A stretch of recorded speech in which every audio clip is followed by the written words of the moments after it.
Crack open this fucking box of macaroons.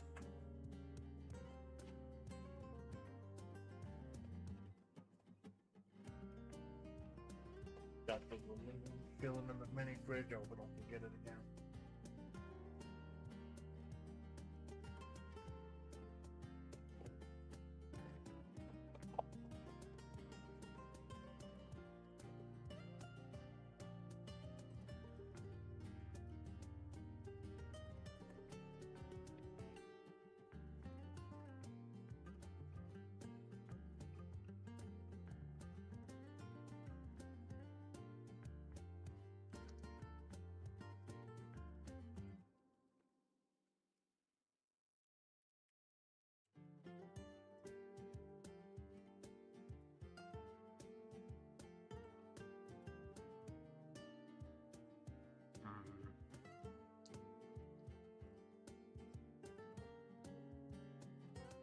So I only have sugar once a month.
Y'all didn't hear shit about the macarons.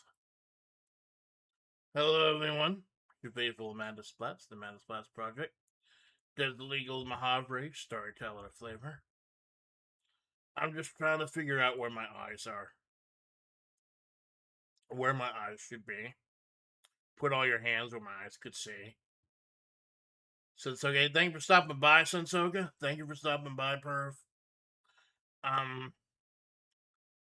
So you'll notice a lot of the stuff I'm doing this year looks like a lot of the stuff I was doing last year, too. And it's not because I'm boring or unoriginal. It's just I like a lot of the shit I did last year, and I want to keep doing shit. But I was looking through my VODs. Like last year, I made the mistake of not pulling up the actual list. This year, I got it all set up, everything.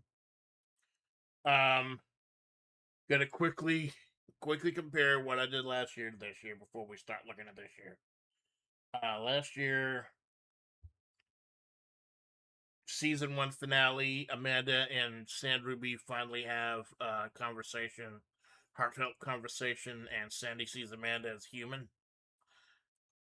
Climax of the story today, this morning, Amanda super kicked the corrupt sheriff. Almost all the Rattlers are dead, and Amanda's gonna go hang out poolside. Last year, New York State of Mind, PLE number 5. G-Man cashed in the sextet synthesis to steal the world heavyweight title from Bridget during her fight with Robert Landau. Main event of Shadow Moses this year. I actually enter the story as a character, head of the estate, and Revolver Ocelot ends up winning the world heavyweight title. Last year, Zatsudan, Choco, Malone.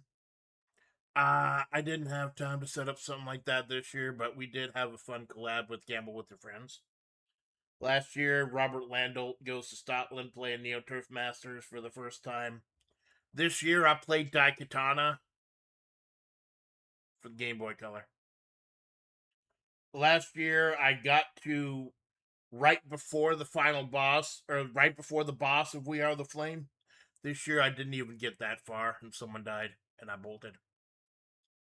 They must at least make the ice water fan. I don't need that. I've got air conditioning. And there we go.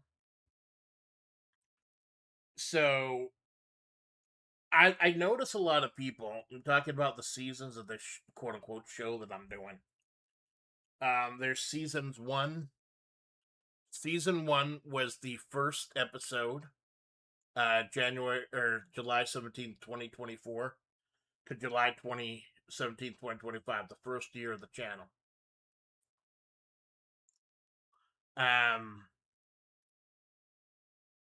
The second year starts season 2. And I'm not going to go over all like 300-ish streams I did, obviously, but I do want to go through some of the highlights. Like look into how WebP was doing and how the story was going. This is the first stream I did coming back from my hiatus. It just said, I'm sorry.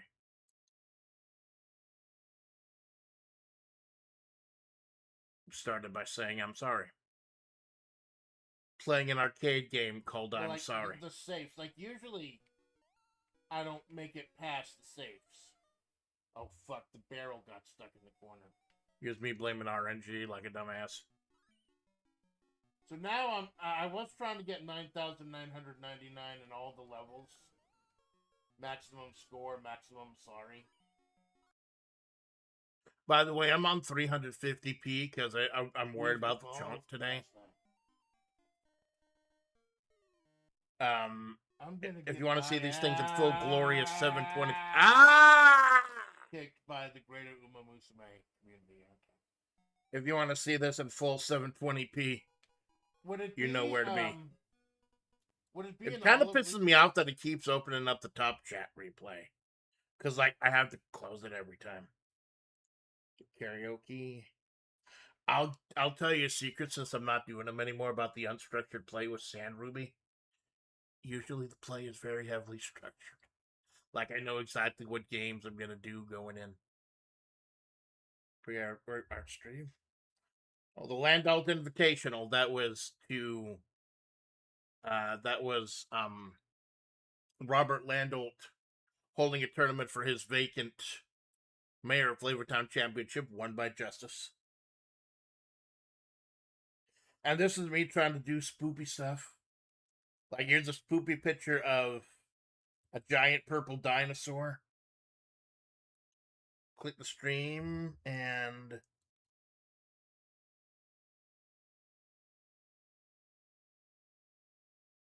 I click the stream, and it's Barney. Keep your slop section to pretend I care about Market while wishing. Okay, have fun. Have fun, go nuts. It's the fucking Barney game. I don't know what I was thinking going into season 2. And then I'm gonna be searching all around the level and double the fucking playtime of this game. Yeah, it is annoying that like they had the presence on both sides. Strap in. I need to do more Sandy streams. That was a completely useless endeavor. We found absolutely fucking nothing up there. That's great. The grimace shake. Let's not say we did. But you see here, I started using the font that I use more often. I'm using it right now. It's called Nothing You Could Do. I initially used it straight up for Sand Ruby stuff, but I like it so much I'm going to start using it regularly. So, practicing, there's me playing Anticipation. There's me practicing Neo Turf Masters. This is the most horrifying thumbnail I have ever made in my life, and I do not apologize for it a fucking bit. It's Robert Landolt getting inhaled by the curb. That reminds me, I gotta break out. I've got both the Super Nintendo Mini and the Neo Geo Mini sitting on my desk. I gotta break them out sometime. Yeah. That's the most horrifying thing I've ever put out, and I do not apologize for it one fucking bit.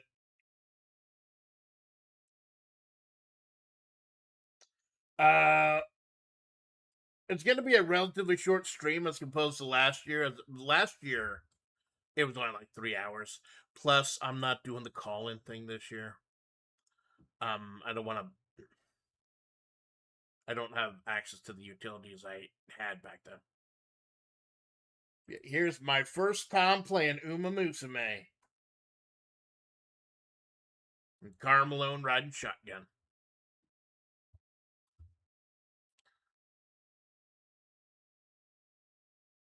I actually did uninstall Uma Musume. Like, I was only checking in like once a week to get my free shit. I have you added and... Is this the one where Malone was talking shit? I think this is the one where Malone was talking shit. So am I gonna have to log into this shit every day to get more free shit? I want to find the one where Malone's talking shit and he's no longer allowed to play Musume anymore. You want to log in at least once a day. I'm gonna skip a few errors. Even if it is just to log in, you don't have to do everything. Things. But I would suggest doing like at least one run and a few other things. But that's only if you really. No, I think that might have been the one where he was helping me bring Haru over the finish line. I tell you, if nothing else, it's an interesting concept. Symbole Rudolph, she was my horse waifu, quote unquote, until I found out about the massive Hishi Akabono. So I could just. She's like a regal general type. Oh yeah, you just press escape. Yeah. Hanging out with Malone's always a great fucking time. I am at Horsey Game. Please add me. My code is pinned in the top. Yeah, I think it was like when Malone came by to do. He was helping me with Haru Urara. They can assist too. They can be employed. But yeah, I will 100% admit, when I started playing Uma Musume, I did not give a fuck about Uma Musume. I did not. The reason I did Uma Musume and the reason I added the characters to WebP was solely for clicks. It was solely to like get eyes on this channel. And you're gonna see some of that happening during season 2.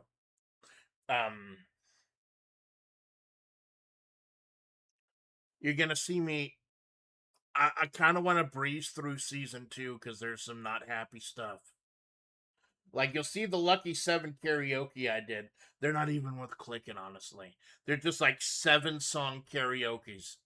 I've told the story before. It's a good time to tell it again. I was forcing myself to sing at this point. Music for the first year of this channel was a really important, real huge part of the identity of this channel. Really important to me. Taking advice from people talking about how no, it's like maybe don't sing anymore. People I trust are telling me not to sing anymore.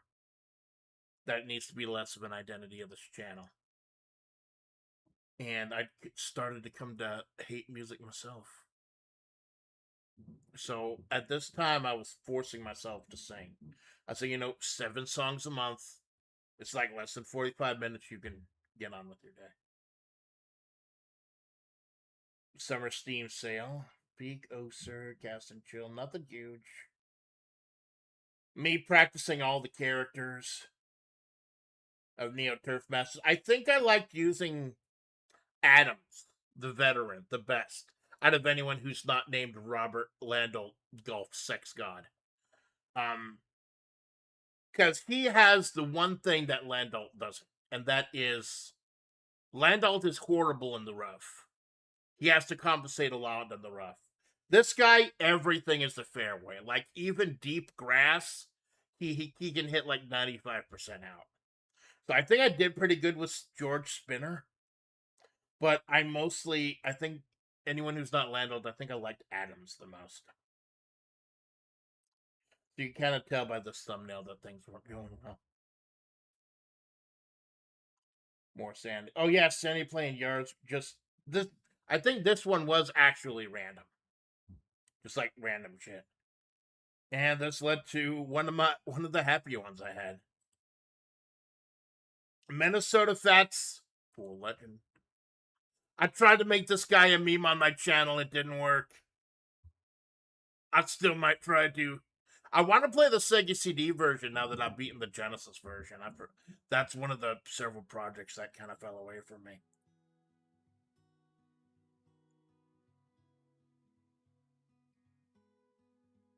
You see, it's so annoying it has to load the chat replay before I can close it. But yeah, one of those games where it's just got faces.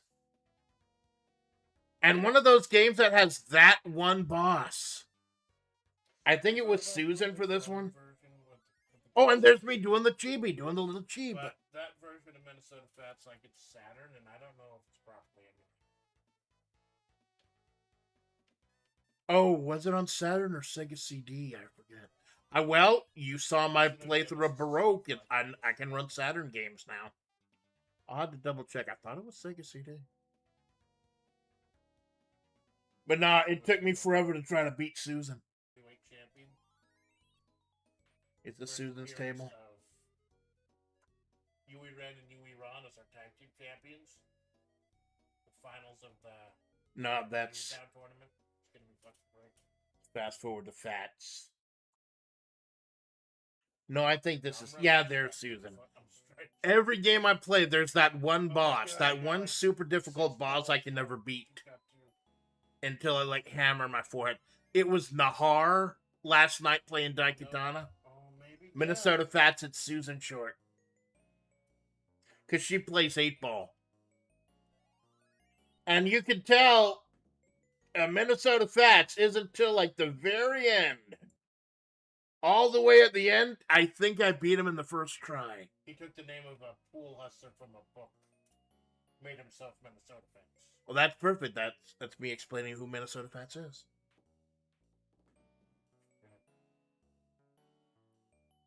She can take the whole fucking thing. Oh, no, wait, this is still Susan. Oh, God, there's only like 5 minutes left. Oh, shit, no, that's it. That's me just playing it for 2 hours. That's not the one where I actually beat him. That's not the one where I beat him. So, yeah, unforeseen consequences.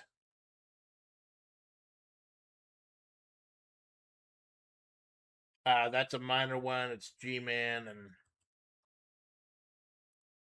I forget who was G-Man's partner.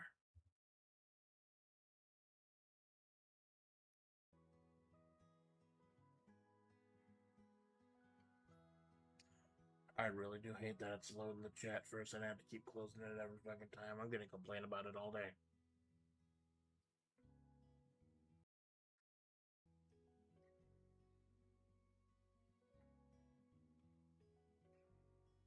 So who was G-Man's partner?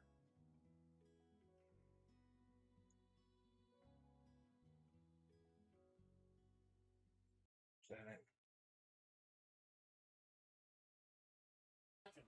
From Robert Lando, but Bridget does not give up. Bridget knows that real Angela belt tie. Off her feet, the master of pancratium with just a big fucking punch. That got by real. Another big. Oh, that's just taking on the under. The Sundari taker. Well, it wasn't that important. And there's the first chapter of the year, a small filler episode. Also, riding Guerrero, the cactus, back into. And you've seen I put Guerrero in some of my recent pictures. His little plush cactus holding the soda, because he's supposed to, that's what this chapter. There's the Keen looking nice. That's what this chapter was supposed to establish. That who was Guerrero, the guy, the cactus with the sunglasses. Guerrero is the mascot for a soda, a beverage chain. That's why you see him everywhere. Landol Golf. Oh god. I think I still have the melodica. I'll have to look. I think I still have the melodica. Maybe I'll break it out during karaoke.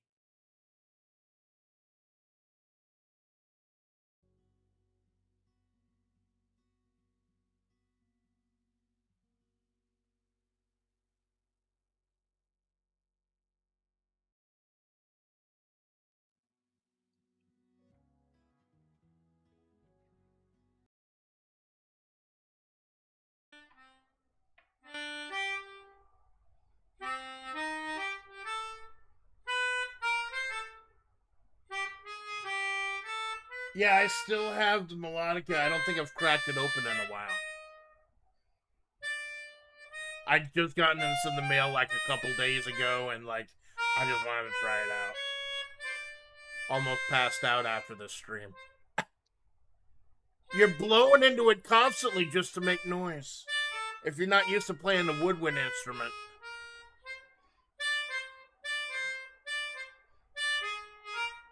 Oh, I'm trying to play Geesney Katakadai.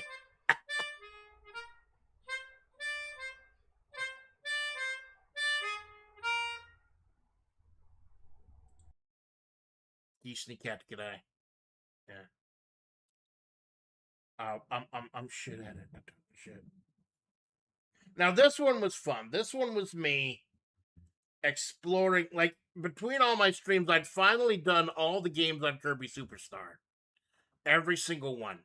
But the Great Cave Offensive was big enough and long enough that it deserved its own stream. It's a full-blown game in and of itself. How long did it take me? Let's see.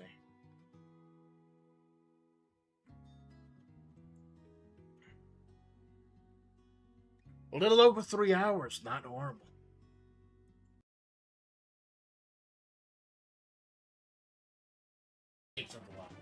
It's like a continental breakfast. There are a whole bunch of pancakes in the lobby of this castle. Yeah, Kirby's World, there's just random food sitting everywhere. Pancakes of flan. That's a good fucking breakfast right there. That's a bad fucking breakfast. Alright, here we go. That took way too long. That took a time. Where's fucking track? Oh, what was the hard one? The hard one was the... Maybe I was supposed to get the one next to the bird. There's the one like you have to get by jetting against the wind. That's the one. Oh god, I can tell right now the timing is gonna be stupid on this one. Let's see if I make it. Exact. I remember I do get all the treasures. treasures. If I just do wheeling. They say like that the rules for your partner and the rule for yourself, even with the same ability, are different. So if you got wheelie as your partner, you can just ride, baby. You can just ride. You just ride right over the fucking button. No, still not Just ride right over the damn button. But yeah, Kirby was a very, Kirby Superstar growing up. Portrait. He's just an easy rider dreaming of Winona. Kid Rock reference to 2026. But yeah, Kirby growing up. Kirby Superstar is one of my favorite games ever. So, Buckshot, Magical Drop, Windjammers with Malone. Always fun with Malone. A little power watcher. Temp has not been doing so good. Like, this isn't telling tales out of school or snitching or anything. Temp has said himself he's not doing so good, so please show some love to Tempai. He's a good guy in a bad situation right now. So here's some Bonato. Oh, poverty fighting games. Oh my god, what did we play? I remember I suggested Dino Rex. Because of course I fucking did. No real plans for today. It's just I have 2 or 3 announcements at the end of the stream. And like I said, the real celebration and look back at this channel was this morning. And the party's going to be tonight. This is more just like looking over some VODs and slopping myself. Slopping myself silly. Like I said, no call-ins this year though. And I will address that. So, what poverty fighting games did me and Minato play? Yeah, we did Dino Rex.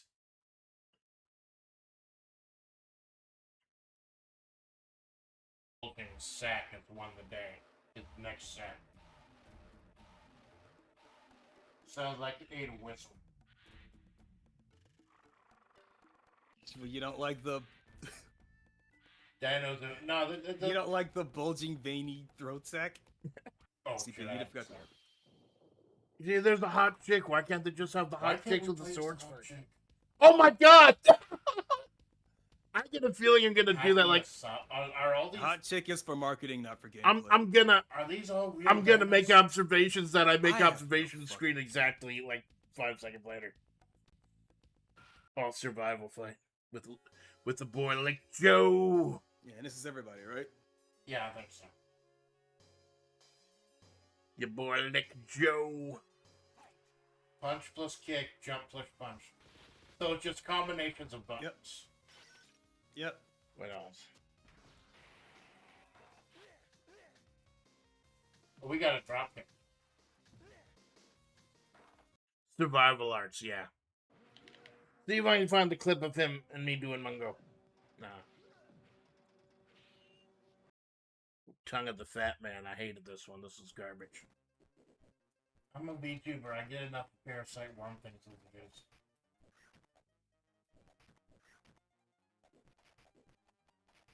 I've only been doing this a year. I'm not allowed to do it.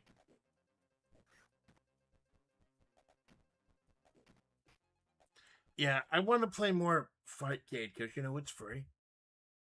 It's free. That was me celebrating Cherno Day. Oh, here it is. Here's the one where I actually play the full thing. By finishing, like, there's no way you can actually, quote-unquote, save the game. By finishing, I mean actually beating the fucking game. And you saw it, Susan was that one boss.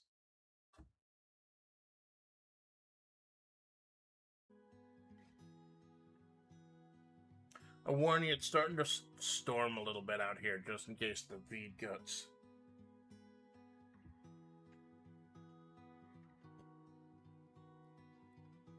Are you gonna get tired of that intro?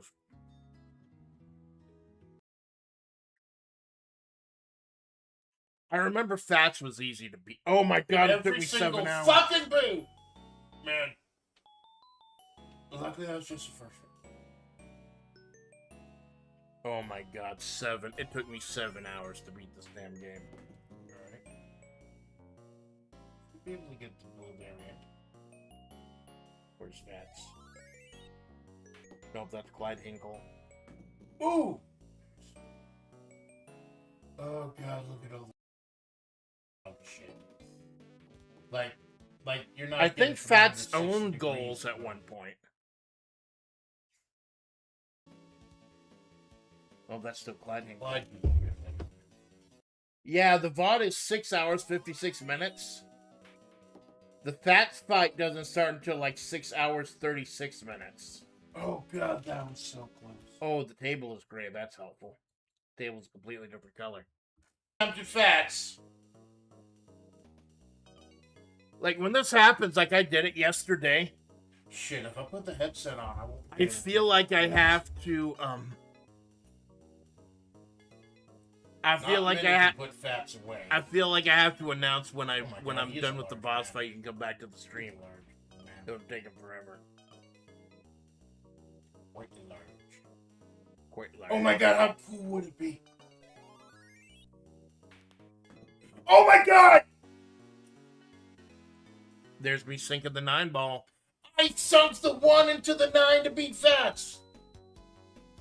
Oh my god! Oh my god, I 1-0 against the final boss. Did you see that shit? Yes. Holy crap. I got 1 continue. I'm 1-0 up on him. I think I yelled, did you see that? Because I know people, at this point, I know people were using this as like second screen content. This could be the run. This could be the fucking run, baby. I gotta use the chibi more. I like the chib. A little chib. By the way, that outfit... the one is right against the pillar, too. That's gonna be hard. That outfit that Amanda is wearing, that was inspired by Minnesota Fats Pool Legend.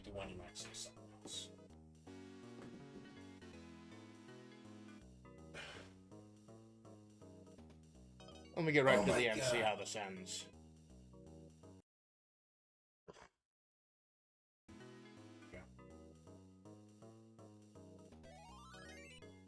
Getting dangerously close to the end. Up and down to get the...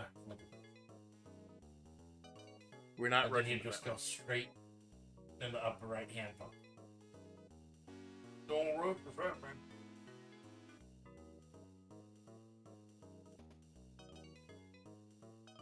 We may have to rush the fat man. Oh, he's gonna fuck it up. Oh, you're going down, down, down. He's gonna fuck it up. Up, up. Shit. I gotta remind myself I deserve a couple of W's every once in a while.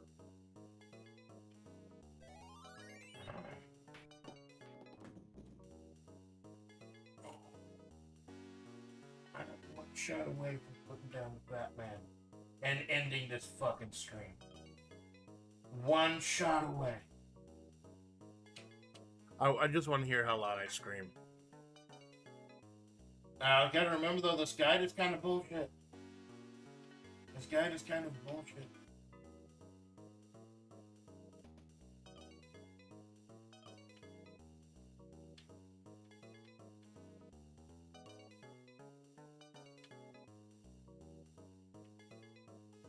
Come on. I think I actually had like a ruler or something trying to figure out the angles. Oh my god! Yes, I did it! I did it! First try! Final boss! 2-0! I fucking did it! Minnesota Fats! You are no longer the pool legend! Amanda Splash is the pool legend! It's like I'm bringing a bill. And then he gives you his stick. Yeah. Karaoke, Balatro with Star. I think I played Balatro with Star a few different times. Star, like, has been, like, having technical issues and stuff. Hasn't been able to stream much himself. But he was able to come to my big collab stream a couple days ago, which was fun. Halen, it's been a while since I hung out with Halen. Halen's schedule is kind of messed up. Oh, here it's a battle you have no chance of winning. So at New York State of Man, G-Man won the World Heavyweight Championship. And here at a battle you have no chance of winning in his hometown of Black Mesa, he loses the belt to Marissa Rossetti. Let's check it out. Let's check out the moment. It's probably the end. I don't know. I think this was deep into Takamori's time at the top of the card. And I was still doing the whole cutout thing, the PNG cutouts. I now had a belt, but when Cerna won, she made it against Sophia. Now I've started actually doing Google art, like Google Gemini AI art, and I think it looks far more Takamori, but Takamori is dead. Looks like far more professional. It's funny because she's a phoenix and it's a reaper. Nobody remembers the fallen angel except me and Choco. Remember, you were, and maybe Guile Wincourt. I think Guile Wincourt remembers him too. Probably. You remember everything. We've got Mercer winning the World Heavyweight Championship. The absolute power. Oh, what? By snapping his fucking neck. I forgot she broke his damn neck with a punch. Ladies and gentlemen, have the referee check on him. I swear, I love World Extreme Battle God. Like it's no hyperbole. The absolute strength wrestling has saved this channel. The power of Marissa knocking him the fuck out. So powerful. The referee had to put a stop to it. Yeah, it's like that World Extreme Battle Pro literally saved this channel. Uma Musume. Oh, I think this is the one where Malone talked shit and he lost it. It's a 3. Hey, thanks for stopping by, James. It's a me, Mario. No, I'm not Mario. I'm a man who fucking smiles. Let's see if I can find the exact moment where Malone eats shit. Did I might have timestamped it. Maybe I did not timestamp it. This may not be the one where Malone eats shit. If it is, it's after the... This is the one where I get Haru to the mountaintop.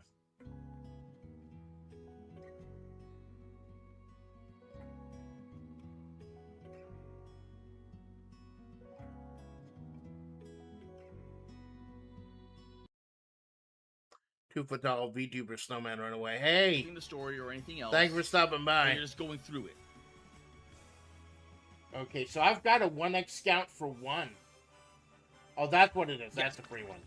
Let's use the free one. Oh, you a fan of... Now remember, Malone, if I end up getting a 3-star, you have to uninstall... Oh, here it is. Yep, perfect. Here it is. James Frampton 80216, 2-foot-tall snowman VTuber runaway. Yeah. You a fan of... Are you a fan also of... Chili Willy? Good old Chili Ishard? I call it Chili Willy. There was a wrestler in ECW by the name of Chili Willy. So here, this is why Cara Malone is not allowed to play Uma Musume.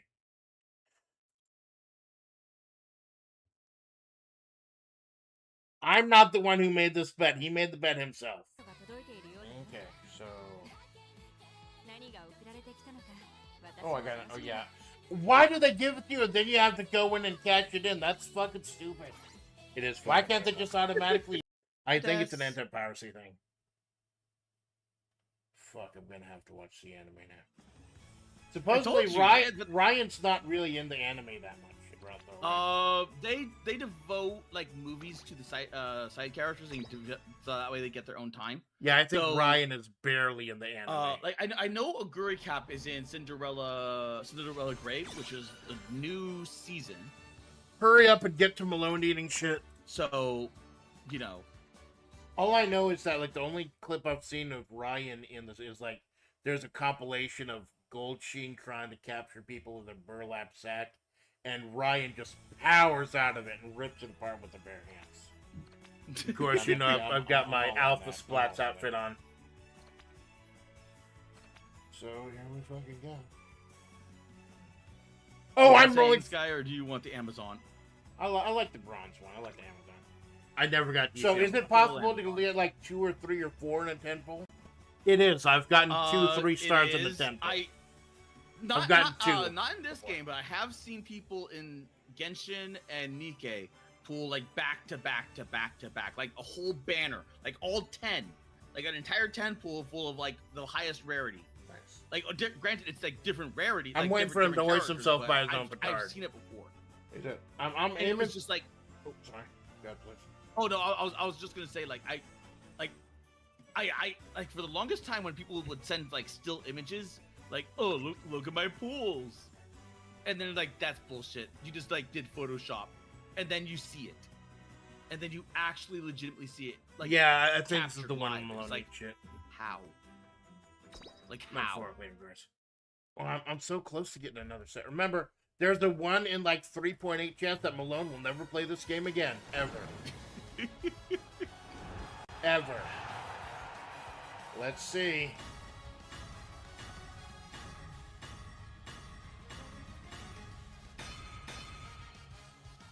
Gold's in 9 and 10. No, that's not it.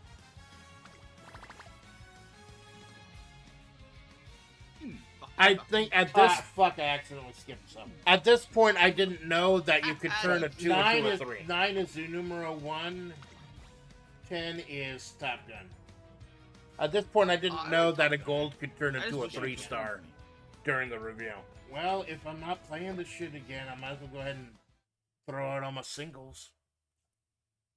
It's not as economically pleasing, but fuck, I'll do it. It is not economically as pleasing. I don't care, I'll fucking do it.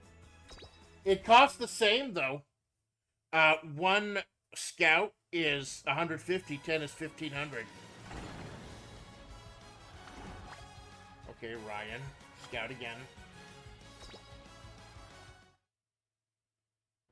Remember, if I get a 3-star. Yeah. Nature. Fuck.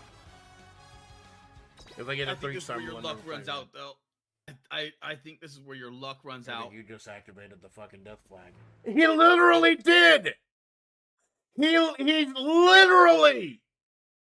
literally activated the fucking death flag!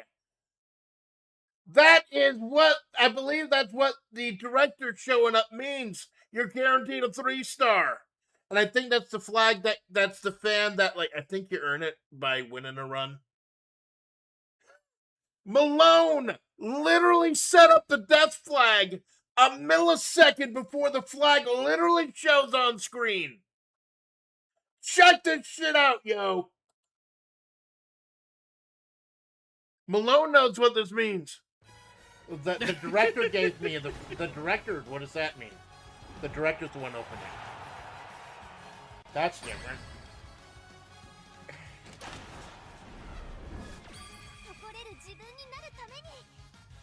I know what the director means.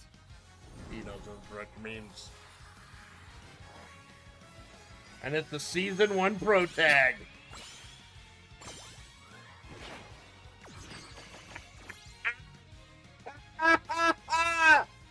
Get fucked, Malone! Get fucked! Special Week is here to wave goodbye to your Uma Musume account. I did not say it had to be someone I haven't pulled yet. I did not. It just had to be a 3-star. Whoa, what was that about me not having the fucking luck, Malone? I got Pink Hogs on my side. I got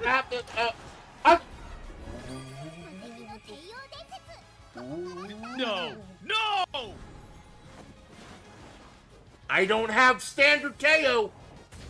I have anime Teo. I don't have standard Teo. New fucking character, Malone.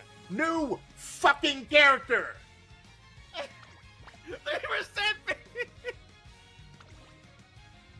I got a couple more.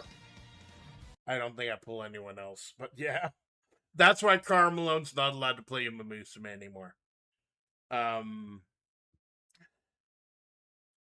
Just to break character for a moment, I did offer to let Malone play Uma Musume again. I did offer that. Like, I'd have like some kind of way to do a bit or something where he could earn the ability back, and no, he's fine. He's fine. I will ruthlessly and ceaselessly give him shit for it, though. Because that's just the kind of friend I am to my senpais. Chicken Horse. It's been a while since I streamed with Elf. Like, I know he was at the Red Dragon Inn collab recently, but he wasn't actually there. Life in Mahavre. That was a filler episode, I think. It was just like, this is what Mahavre is. Darkened Dungeon, Brigand Wolf. Yeah, Darkest Dungeon, as much as I fucking hate it. Oh, Neo, I miss Neo. Been a long time since we hung out with Neo. I miss the puppy. I hope he's okay. I hope Neo's doing well. There are a lot of people who aren't doing well these days. But yeah, let's do Brigand Wolf. Because I had a lot of fucking heartbreaks when it comes to Darkest Dungeon. I want to celebrate some of the actual victories.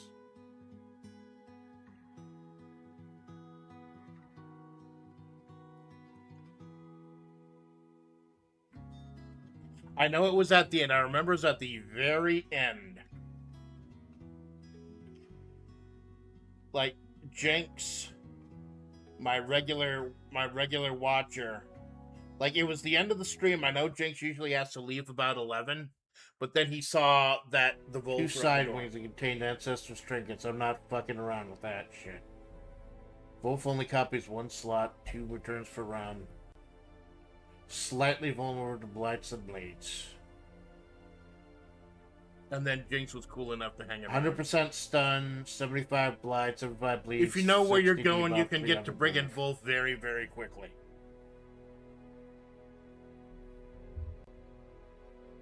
Let's get the fight. He's gonna survive this round, so he gets the mark. There we go, now Wolf gets the bleed because he's guarding his guy like a dumbass. Man, happy stream anniversary. Thanks, Benji. Choppy, your pee-pee. We're going over, we're just gonna do, like, the story this morning was the big celebration. Just in case. The big part is gonna be tonight. We're just going over some fun stuff from last year. Got a couple announcements. Well, that's just stress. Yeah, Brigand Wolf with he's down to like 20% health. He's doing stress damage. That's not gonna be fucking... The bleed is helping. The bleed is helping. He moves twice a turn. The bleed is kicking him. 45 on her. She lived. Death's door. Death's door. Fuck. Good thing I don't want anyone to die. But he's almost fucking dead. Oh, good. Bombs away doesn't do any damage. Is this enough?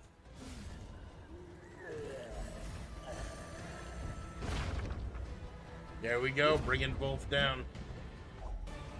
He's not horribly difficult. As long as you don't fuck around with the bombs. 15 dodge or talked about. No. But yeah, it was cool that I actually beat him.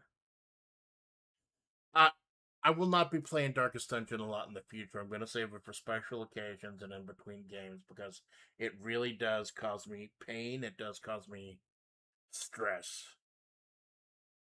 But I understand it is a very integral part of my channel. I understand it's very important, so. Oh, there's San Ruby with Cara Malone. Oh, this is cool. Cara Malone came out in the morning while I was completely in character as Sand Ruby and we just yapped a little bit. And then in the afternoon, we played Pass Within.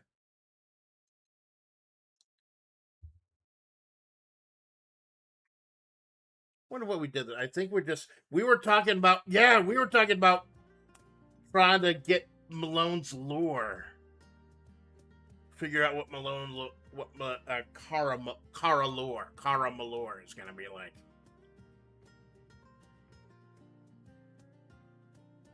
Malone's a huge part of this channel. If you're not a fan of Malone, there's the door.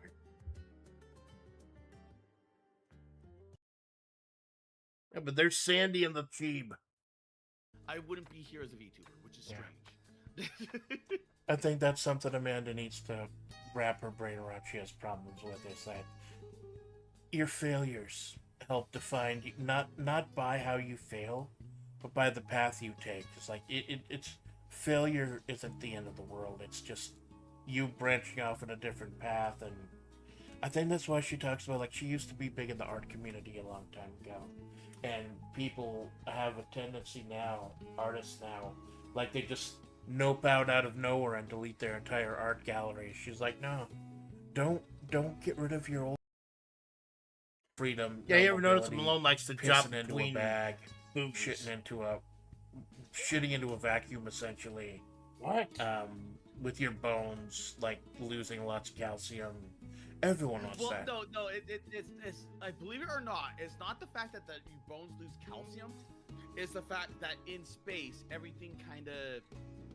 Oh, they're talking about space travel. Like, okay. To put it simple, like human bodies were not made for space. Human life forms were not made for space. Well, that's a good thing it's a cosmic parallel, huh? And then we played Past Within in the afternoon. I think this is the only collab I ever did with P-Well. I distinctly have, like, one collab with P-Well, and that's it. And we played this kind of mediocre game. It was a meme game years ago. Now they tried to make it a whole serious thing. We got a couple hours out of it. The baby got yeeted into the sky, I think.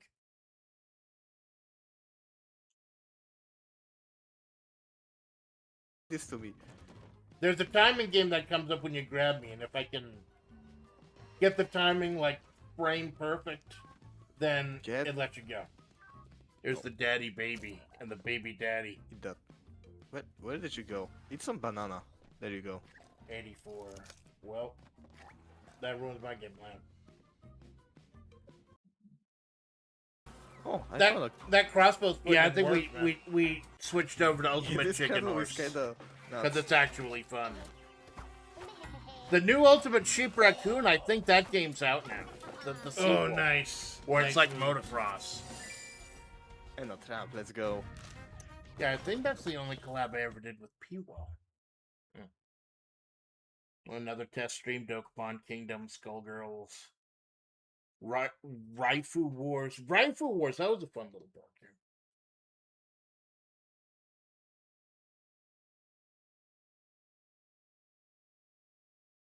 Oh yeah, Sextet, the roster draft where I had a whole bunch of new characters, and then got rid of all the tertiary championships, the level to get the roster up for the Sextet Synthesis too. That's a version of the G1 Climax. And Rob Van Dam ended up winning that one. More karaoke. Gris was a beautiful game. Gris was gorgeous. There's me looking smoking hot as Alpha Splats. Oh, I'd already beaten Fights in Tight Spaces at this point, I think. I tried the K9 Division DLC.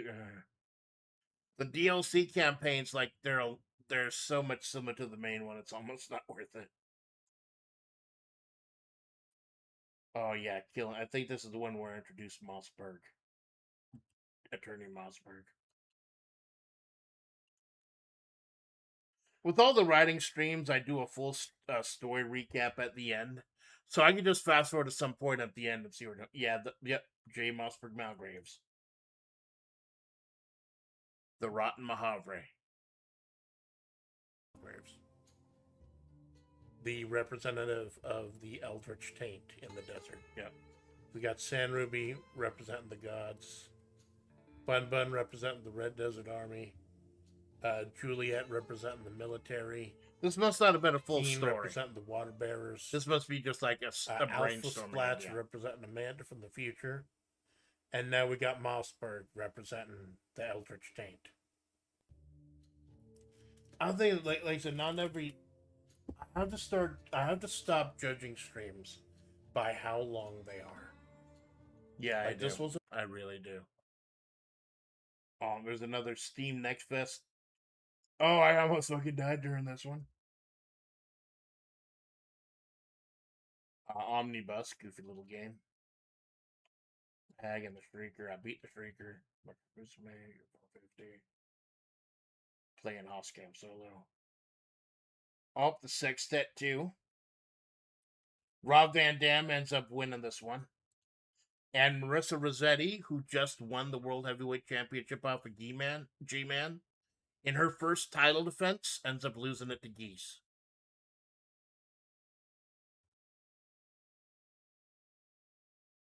Marissa and Geese have had a rivalry that spans almost the entire... Geese's entire career in WebP.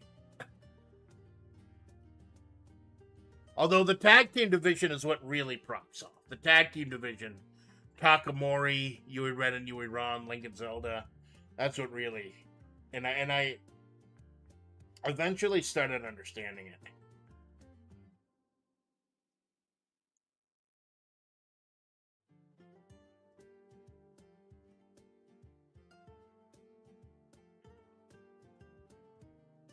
Here it is, Rob Van Dam winning in the finals with Lick Joe. I'm trying to find the heavyweight title match. And showing his arm to Rob Van Dam up close. Missing with the discus clothesline.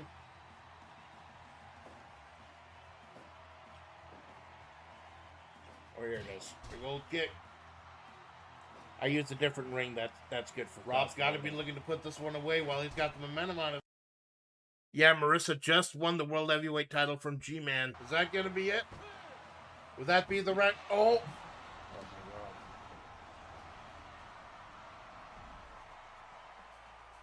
And it shocked the hell out of me. I was legitimately shocked as hell. Because last time Geese fought Marissa won in like 2 or 3 minutes. But that was like a Global Force type match. I honestly did not think this was going to happen. Oh my god. That is literally me trying to rewrite future storylines in my head.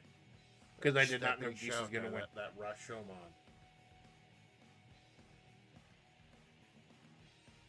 He got one shot. I said, Geese, you help me out by stepping in Tracing Academy. I'm giving you one shot, man. And he made that shot count. Geese Howard beating the Muscle Mama clean. And then Geese Howard would actually have a reign of terror that went on to like April when Roboco finally took him down. More below throat, salty, power wash too. You'll see it. I the only karaoke I did was the Lucky 7 karaoke's. Like I was forcing myself to sing at this point. So where's August? Okay, so actually this is probably the most interesting story of the channel. So Live for Smoke and Mirrors. This is the first game I ever got a free key to from a developer. The developer told me, hey, please play our game. I will give you a free key. So I got that free key. And I hyped this up, man. This is the first this is the first time I was going to play a game of dev game. I hyped this up so fucking much. It's such a big, important deal for me. I ended up playing the game, and it's bad. It ended up being bad. It's like a bullshit version of Disco Elysium, kinda. But at the end, this is the title screen, but there's nothing to click. 2 hours into a sponsored stream, the game breaks to the title screen. There was a little bug thing in the corner. I don't even see the bug thing to click. The game broke during a sponsored stream. There's no... To be honest, it was so bad. The stream was so bad. I was honestly just relieved that I didn't have to play the game anymore. This is an excuse I needed to stop. No, what am I supposed to fucking do? Hitting escape does nothing. I haven't touched it then. Hitting escape does nothing. Also, the time the infinite unreleased pen in the desert game doesn't Clicking does could have been a nothing. bad omen, yeah. Also, Cardi Rhodes' theme song back in the day. Oh, I can't even escape out of the game. You're only smoking mirrors to me. It said chapter 3. Because there was a lot of railroading. Like, it was forcing you to pick up things. Okay, so here's what the story is. So I was really angry, really upset that my first sponsored stream had gone to shit. I couldn't sleep. I was just fucking angry and stressed out. So that night, while I'm trying to clear my head, figure out what I'm going to do, we get a notice on Steam out of nowhere. Hey, Vampire Survivors, out of nowhere, apropos of nothing, with no warning whatsoever, just dropped free Balatro DLC. Literally, I was on the computer at like 1 a.m. It was like a little after midnight. It's like, hey, 2 of your favorite games did a collab. So I'm like, fuck it. Cut bait. I'll make a little bullshit thumbnail. And now this is one of the most watched streams in the history of my channel. I think it's like in the top 5 streams ever on my channel. Just because it was something new and it was something popular. And you saw I did get Manhera. Like, that's why I was playing Uma Musume, because it was hot and it was popular and it got clicks. I don't want to do that. I don't want to be that. I don't want to be like a whore. However, I love Balatro. I love Vampire Survivors. If it's 2 things that I actually love, then yeah, I'm gonna enjoy the shit out of it. If Vampire Survivors gets seen, they're adding quite a... Yeah, and they're gonna add a whole new DLC set. Oh, good news! I found out, apparently, this whole new big DLC set with the actual vampires and Vampire Survivors, the ultra goth, ultra edgy, ultra everything is blood one, if I'm not mistaken, it's just going to be 99 cents. That's going to be so fucking cool. But yeah, I was so lucky.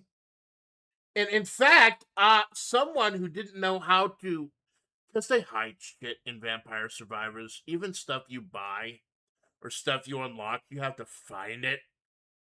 I had a guy come into the stream who didn't know how to get it. See if I can find him. I showed the guy how to get the DLC.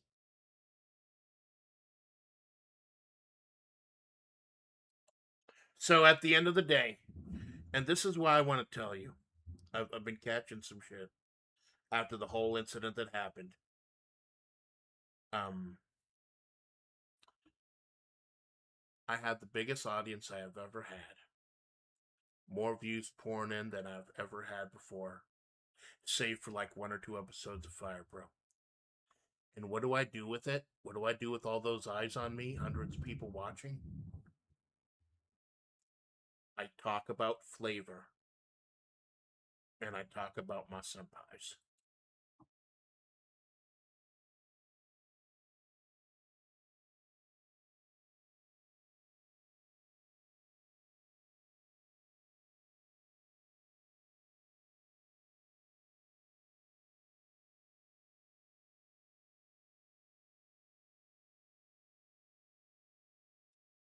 He likes Kasane.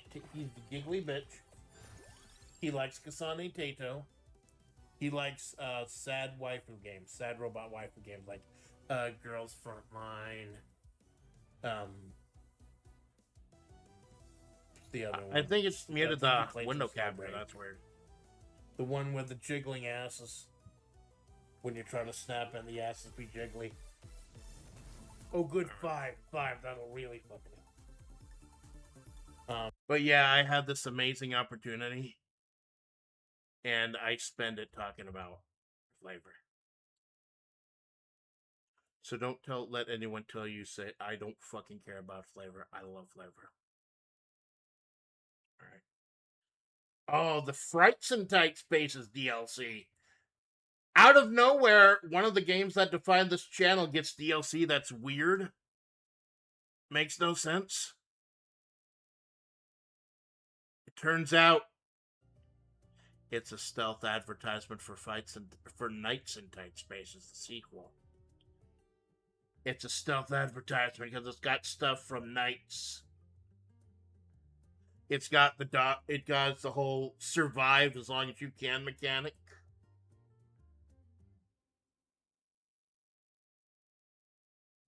I think the window audio capture stopped for some reason. I'm just gonna turn off the desktop audio. That's the case. Beams and take over the world. Go. Oh god, so the guy, that must be the boss. Yes, that's the monk! 80 HP. That's the monk from Knights, stage 1 of Knights. Enemy arrivals for econ and take less than 8 damage for money. Yeah, so this is all the stealth advertisement for Knights. Good luck. I beat it in one sitting because the dog...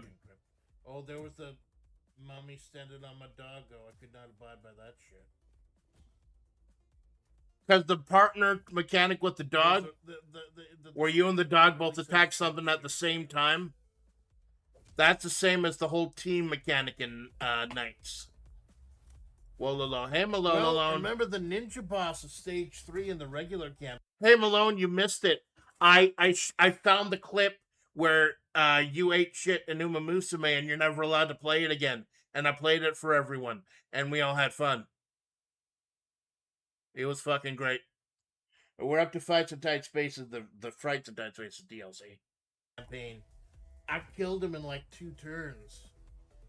Because I just yeeted him off the side of the fucking... But yeah, that ended up being a stealth advertisement for Knights. And I did pick up Knights. I don't like it. I don't like Knights in Tight Spaces. I probably won't be playing it again online. Happy anniversary plans. Oh, thank you, Malone. I know you got shit to do, so, like, hang out if you want. But, like, the big party's gonna be tonight. And the big story was this morning. I think, yeah. Well, I don't want to check the sort by most viewed yet, because that'll fuck this up. But I think that other than like one of the Fire Pro streams, the Vampire Survivors Day 1 Balatro DLC was like my most viewed stream of the year. I'll have to double check. But yeah, that was me. That helped with the Menhera. Occasionally, I just have a stream that helps with the Menhera. Mossberg.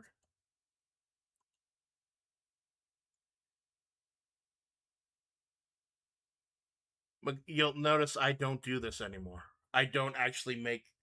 Like year 1, I made ones for Sandy. Couple for Sandy, one for Bun Bun, one for Juliet. Here I made a model for Mossberg.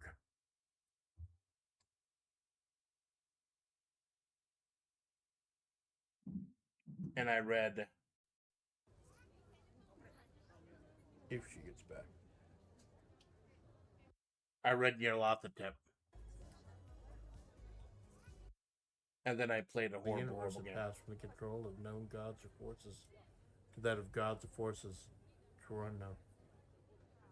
And it was then that Nyarlathotep came out of Egypt.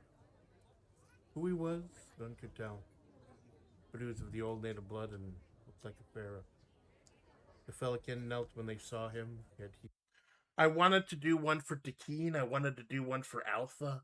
I wanted to do one for the Justice.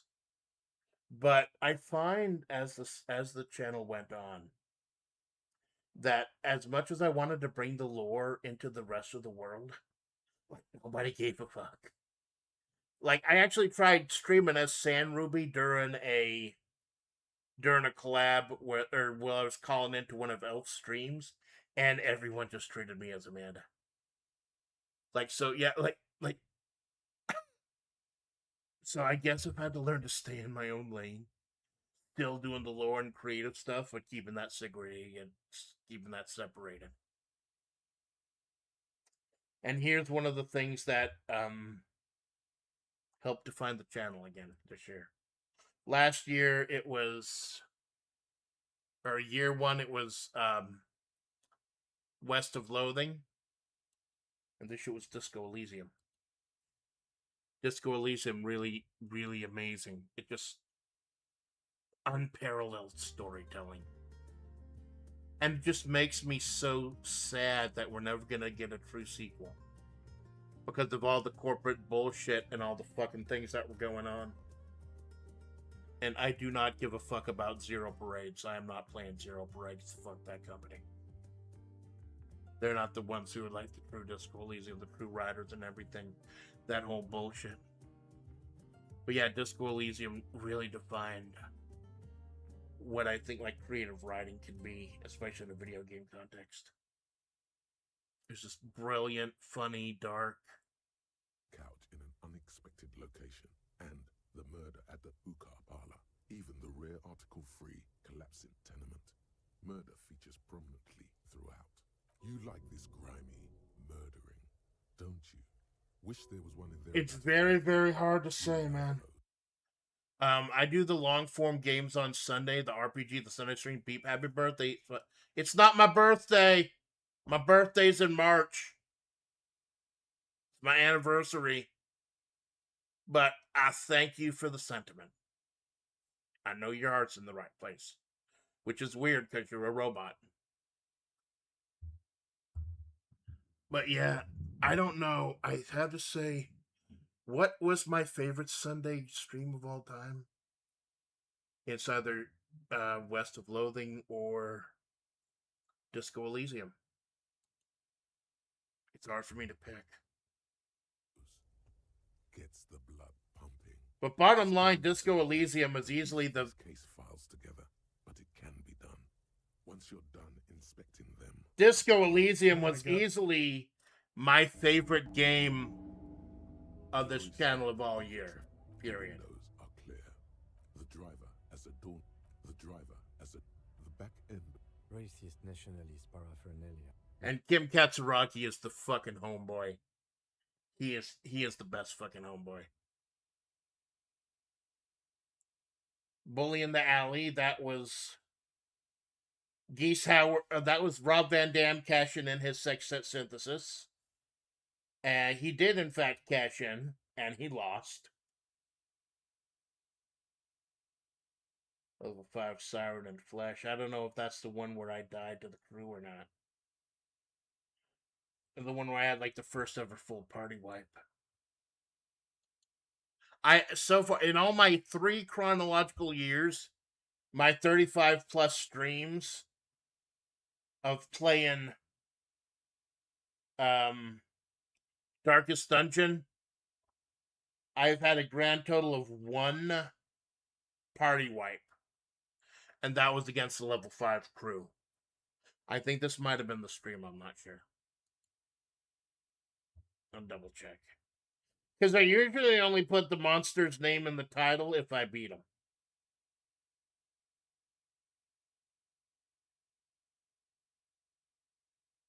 Nope, that's the Flash. That's the Flash. Nope, this isn't it. More Balatro. I need to play more Balatro, but I think I've been waiting for it to update. And of course, I'm doing the wrap-up show. And the background for Mojave, like, I don't think...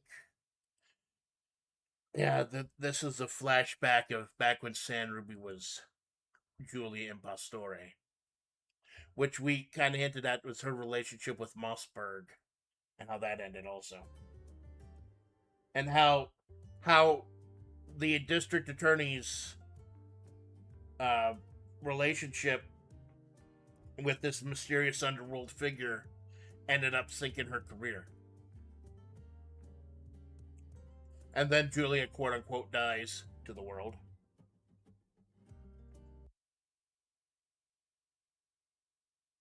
Nobody expects it to be cold in the desert, but the crisp, frigid winds can be as biting in Mojave as it can be anywhere else. And with some as much exposed flesh as she had, it was particularly annoying for Alpha Splats, the 700-plus pound muscular behemoth currently taking up most of the space in Amanda's motel room. With a monster set of pectorals like hers. So remember, I said this morning during the story, it's like part of what did we normally Darkest Dungeon run ends. Well, no, usually I bolt if one person dies. Oh, yeah, remember, so we're talking about where Alpha saves Amanda's life by giving her advice. This is the chapter. I think this is the chapter. But she loved watching them dance, seeing them writhing, wailing flesh, undulating in physical expressions. It's really convenient that I read the full story at the end. Amanda shrugged, going through the drawers behind the long abandoned bar. People are fucking interesting. I don't know, man.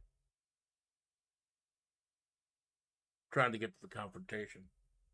Amanda clenched her fist, a sign not lost on Mossberg, whose job used to involve manipulating human beings until they broke, or at least until their alibis did. They pressed their advantage. You have no idea what it was like back then.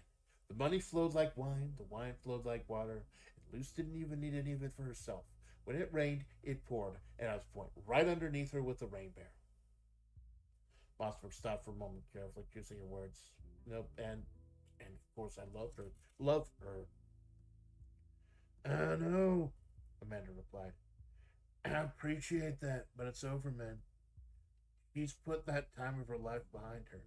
Objection. You bitch and you curse. We both know the truth. You don't have the balls to shoot. And you have to write bang in all caps when describe the sound a Desert Eagle makes, just like you have to spell out MF Doom in all caps. Mossberg, their head completely obliterated by the blast of the Desert Eagle. Yeah, it was Alpha Splats, Amanda from the future, who told her, hey, maybe you should bring your gun and make it loaded today. Which if the gun wasn't loaded, then Mossberg would have gone through a demonstration, then killed Amanda. But since Mossberg did end up blowing her own brains out by accident, she had to, we don't know what she did, but pulled time back a little bit and changed it. So that was Alpha. That's what I referenced with the 661 earlier. Alpha putting her finger on the scale. This was that chapter. Easy and Real Folk Blues. Yeah, the Real Folk Blues. This is the 32-person tournament. Everyone on the roster, except for the Jet title match. I was honestly shocked. Vice won the tournament. One half of a tag team. Albeit a tag team who's done absolutely very little next to jack shit. And to win the tournament. That has the idea. What are you going to do? Stab me? Quote from Man Stab. Yep, exactly. That's pretty much what happened.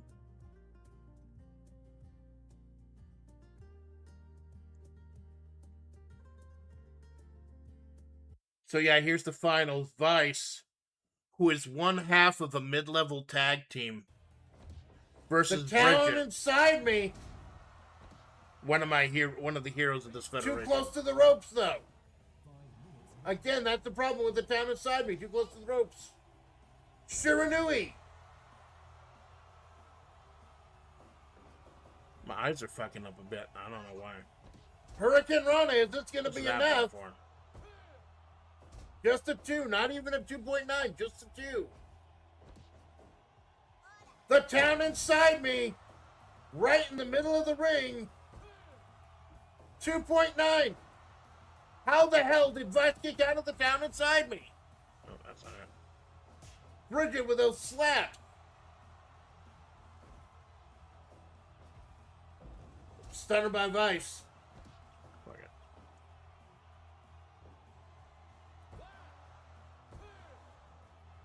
2.9. Yeah, that's why I love Fire, bro. It makes it a little hard to write sometimes. But it's that triple power bomb. That nasty laugh of Vice. Is that going to be it?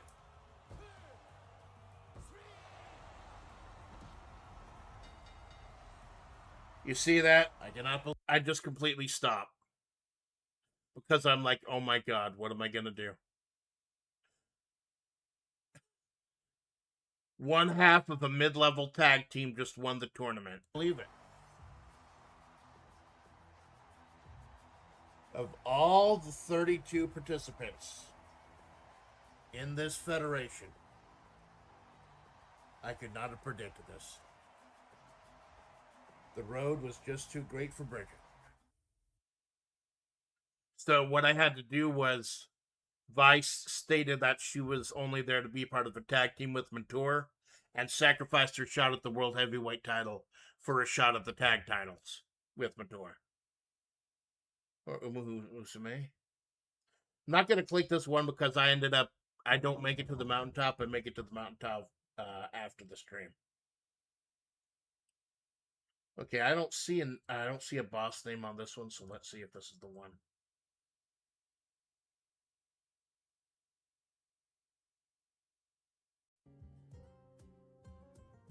If so, it'll be at the right of the very end because I rage quit the fuck out of it.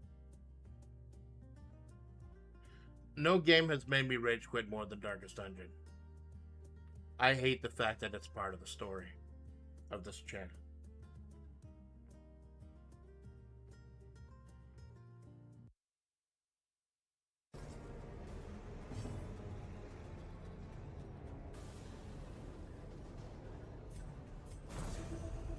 No, that's not it. I wouldn't go all the way to the boss with just 3 people.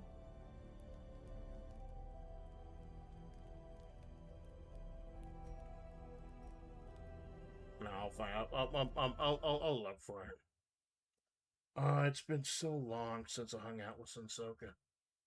Such a cool guy, and he's going through his own shit too. He's getting back to work though. Sensoka re-debut stream coming soon. Clear your fucking schedule. It's gonna be cool. It's just me playing Elder Scrolls with. He's showing me the ropes. This is fun as hell. Yeah. I had no fucking clue what I was doing. Though I got to be a big hulking muscle-bound orc woman, so okay, I'll do it. Okay. At least back in. Oh yeah, we got lost in the mine somewhere. I got further than he did somehow. Probably because I was just a big old tank. How'd the anniversary? Oh, it's doing good, Jinx. Thanks for stopping by, man. It's gonna be a short one. The big party's gonna be tonight, the karaoke. We are up to. I have returned. Hey, did you see me stab a dude and put lightning in his butt? That was fucking great. It always is fucking great when you stab a dude and put lightning in his butt. I was wondering where that lightning was coming from. Finally, someone has a reason to watch my VOD. Like, I tell people to watch, like, when we do collabs, I'm on. Yeah, this probably looks better. Yeah, jacked orc woman. I have a type. No idea what you're doing. Probably better to experience the game for the first time. Yeah. Just fucking around. Yeah, somewhere inside this ruin. Well, I wanted to make at least a little bit of progress because Sensoka was setting up like an open server for Morrowind for anyone to join in. Any flavors to join in. Trauma root. Yeah, that sounds not good. Dude, Sensoka's got the ASMR voice. It's fucking great. He's just so chill. More Disco Elysium. Karaoke. Oh.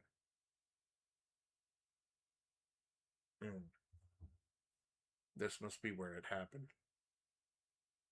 Something bad happened towards the end of the year, yeah. When would this have been? Yeah, it's been like December. Yeah.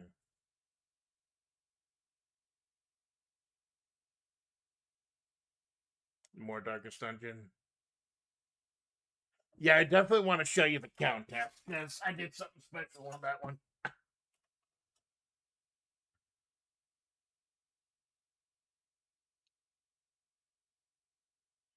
Yeah, I don't think that's the one where I killed it. That's me dressed up as the Viscount, and by the Viscount, I'm eating burgers. Oh yeah, things were getting. This must have been the end of the year. Things were getting kind of dark.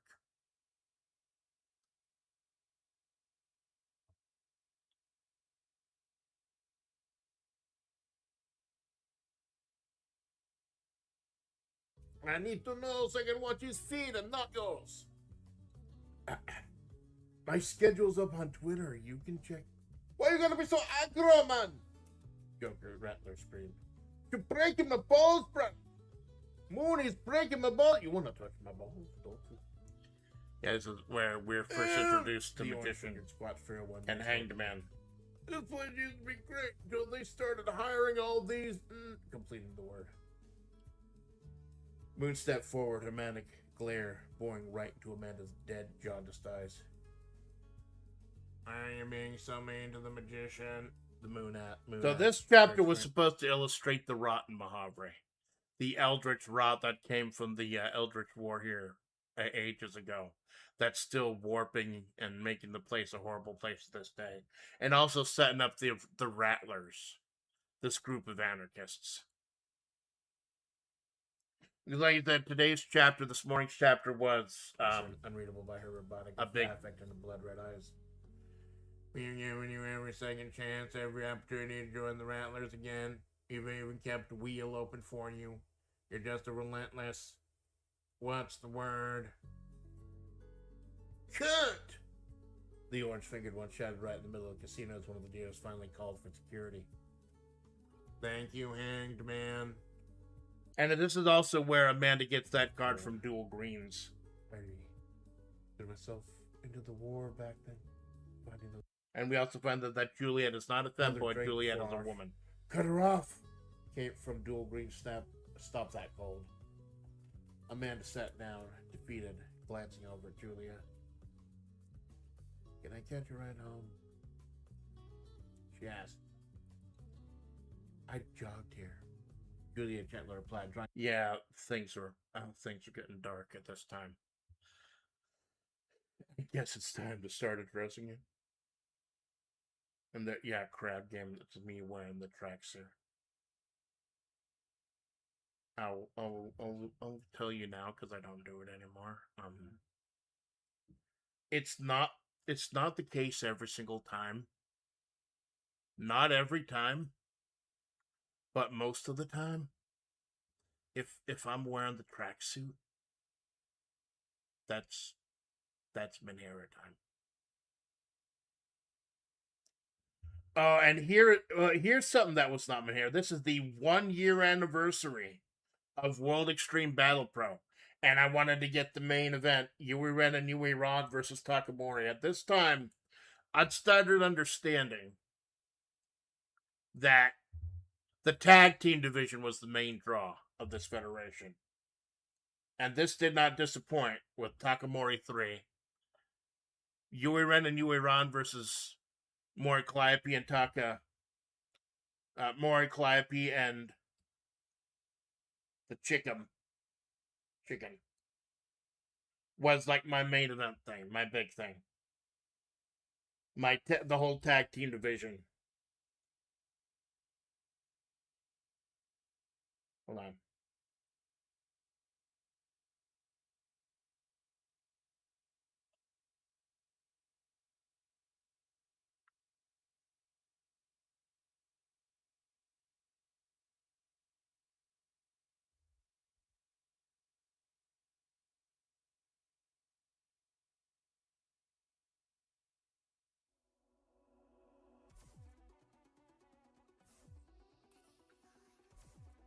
Gotta be careful, I don't want to get the VOD muted. Get kicks. Keeping the Reaper at bay, let him tag in. And unfortunately, this was not a 100% match. The third match between them was, but it did have Mori getting violent. It did have Mori covered in, like, ripping people open with knives and stuff. This was the beginning of Mori Calliope's heel turn. See, they're already cut up. This is the beginning of Mori's heel turn. And her group, Deadbeat Inc., becoming heels. That was quite important as well.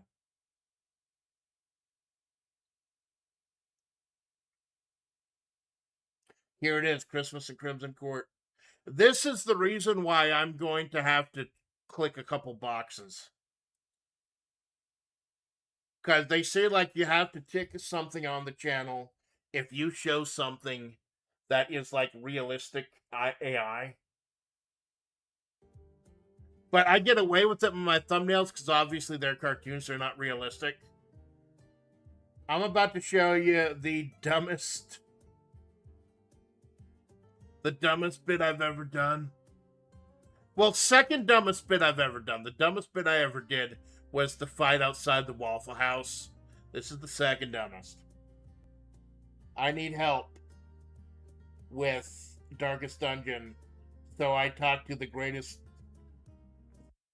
strategician of all time. AI John Madden. Epic quest, which is the final main boss of the Crimson Court DLC. Start by traveling down the west side of the map and ignore the first two side branches as they led to dead ends. The third branch leads to a chest containing the yellow key. R.I.P. Use this key to unlock the yellow gate. Dumbest bit so far, exactly. From there, continue south and take you to the east or west branch at the next junction. The reason that AI John Madden is so choppy is because I couldn't find a good website that could do like a whole speech at once. I had to get like 30-second clips and string them together. Avoiding any northbound branches. This path will lay you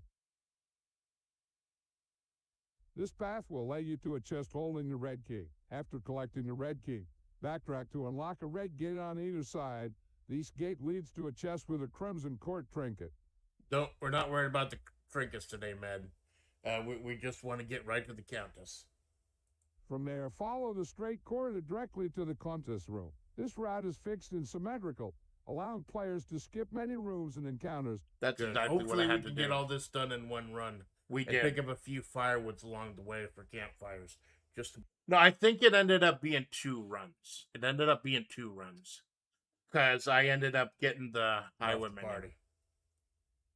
Speaking of the party, hey John, why don't you tell us what our team's like gonna be? What's the starting lineup gonna be? For the starting lineup, we're gonna put Elian on the front line. Great bleed, great strength. Yeah, bleed's gonna be important since the Countess can move up to 4 times in one turn. Good work, good pick, John. Who are we gonna run in second? Probably gonna run Flagoland in second. Flagoland. More healing. It's Flagellant. It's Flagellant, John. How about the third spot? Third spot goes to Man-at-Arms. Bolster for dodge against Sway with me and Riposte. Oh yeah, that Sway with me is gonna be tough. Like messing with the composition of the party. I don't know if I still have the heavy boost after getting wiped out by the level 5 crew. Oh, so that was the last stream of level 5 crew. This spot goes to Vestal. Amanda always runs Vestal on boss fights. Group heals prevent party wipes. They do. You're goddamn right.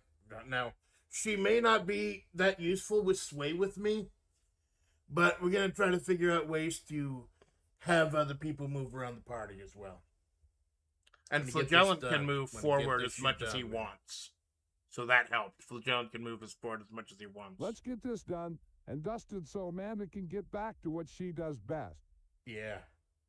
Singing, creative writing, and storytelling. Right? Looking up pictures of popular video game and anime women with ridiculously gigantic muscles. Shut the fuck up, John. Shut the absolute fuck up. You see, even AI John Madden knows I have a fetish. Not a fetish, but I have a type. A fetish means it's sexual. A type means it's just something you like. It's a feckin' blessing you could leave this dungeon, just come back to the exact spot you left. Countless was the right. Exactly. And I think that the Crimson Court boss stages are the only ones you can do that. Like the actual Darkest Dungeon Part 2 and 3 are that big, but you have to do it all in one run. So let's go to the... I think I ended up dropping Man-at-Arms and picking up Sellers, my Pistolier. Yeah, I dropped the Man-at-Arms and I pick up Sellers. Oh god, those sacks. The little sacks. Yeah, Flagellant had snapped. One last time! Exsanguination! was the last exsanguination I had, apparently. Open that vein, sellers! 18! 18 damage! 18 damage on bleed alone! Bleed saved the run. Bleed saved the fucking fight. Having 3 people who could do bleed. Get everyone off of death's door! That's what J.I. John Madden said. Saves party. Group heals, saves And party she wipes. bleeds! The fuck?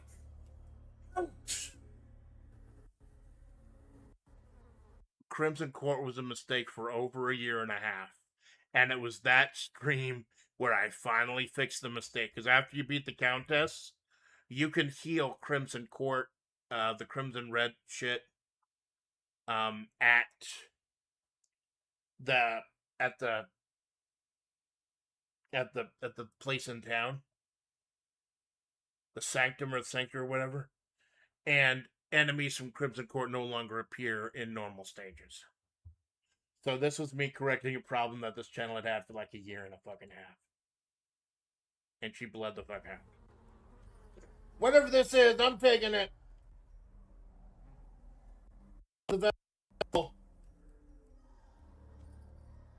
Fuck is this shit? Something for the bounty hunter, cool.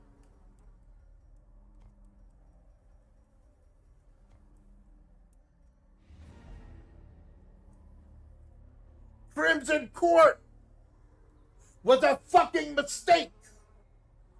And today, I fixed that mistake.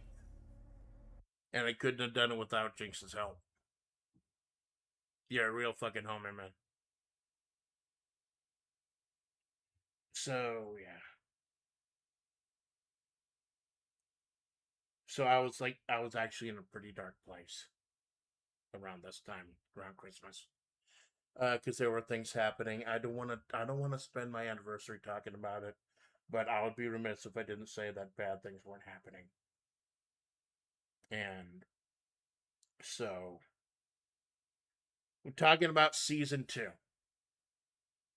Season 1 was July 17th, 2024 to July 17th, 2025. That was me learning how to do this, trying to figure out who I was. I was in character as Amanda Splats a lot more. And just like not being just myself. I was trying to play a character and I was trying to figure out that character. So that was season 1. Season 2 was from the beginning of my second year to the end of 2005. It was a very bad time for I did some great work, but it was a bad time for me. Things were really bad, things were really boiling over. There was an incident in August I've talked about before, and it just got bad. So I had to make a decision. I need to end it. And so I put a premature end to season 2. Because of the tragedies that had gone on at that time, I put an end to season 2. So January 1st, 2026, season 3, the Hawaiian shirt. The Bray Wyatt shirt. They've talked about how big an influence Bray Wyatt is. Songs that I realize I haven't done on this channel before. One I just heard recently and remember that I loved it. There we go, the new outfit. I'll go into more detail once we... I know a lot of people in my circle don't give a fuck about new outfit reveals and shit. It's not a big thing. I felt this was a big surprise. To the point where I put up fake thumbnails with my old outfit. And then once I had this stream, I changed them to the real thumbnails with the new outfit. Yeah, this is season 3, Amanda. This is me wearing shit that I would normally wear. And like I said, I put on the bandages because I thought they looked cool. Then I realized, oh my god, if someone sees bandages around my wrist, they're gonna think I am heroed or something. I'm like, no. And I was able to explain that. I'm starting to use my Desert Eagle more. And it's like a fucking cannon. It'll break my damn hand every time I use it. So that's just like me trying to brace myself. That's what that is. Before we do the gaming. Let's not do that. Let's not get the VOD dinged. Get dinged for 2 seconds of gunshot. 8 damage.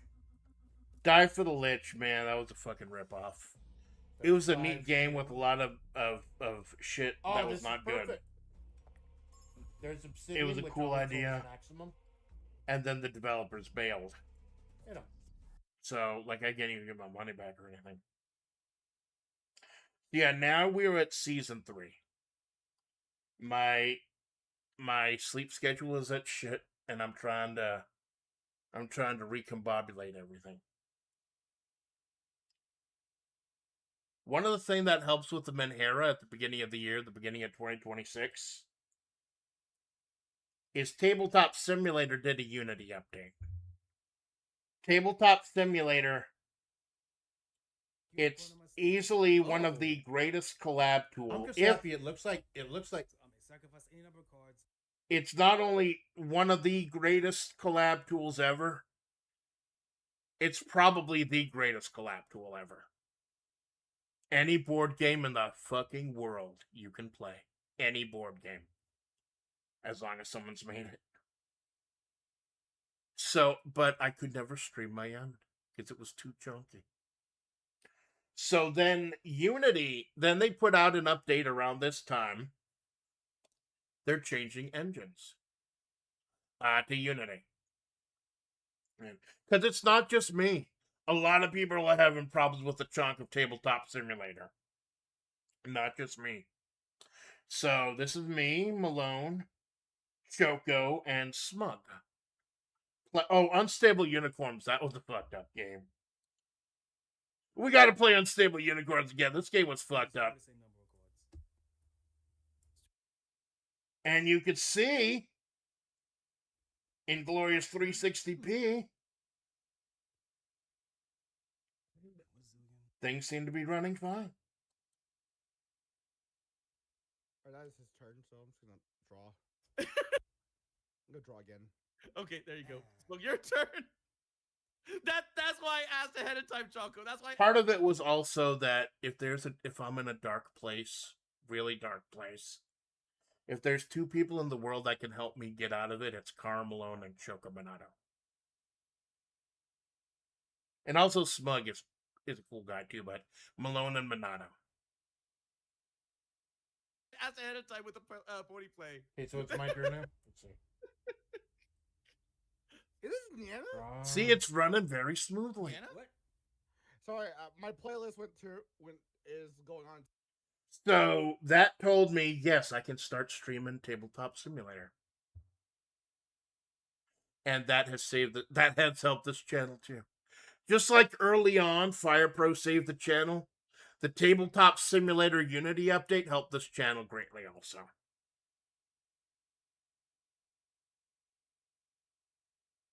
A circle in the sand.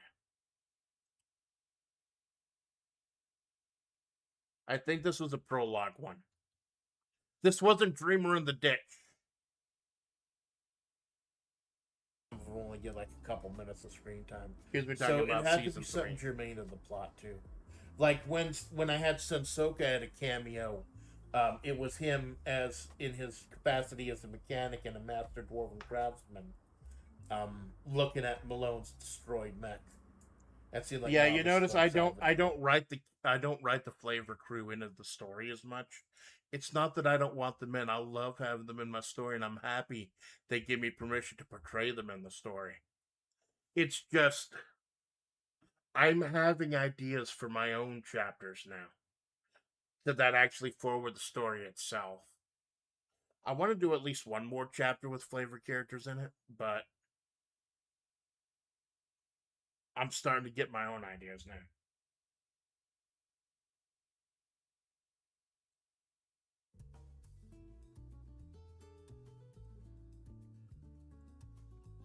Do I want? I want to know how much do I want to give away right now? Oh yeah, this is Mother TV setting up a portal for Castle Brightlock because the next chapter is Castle Brightlock.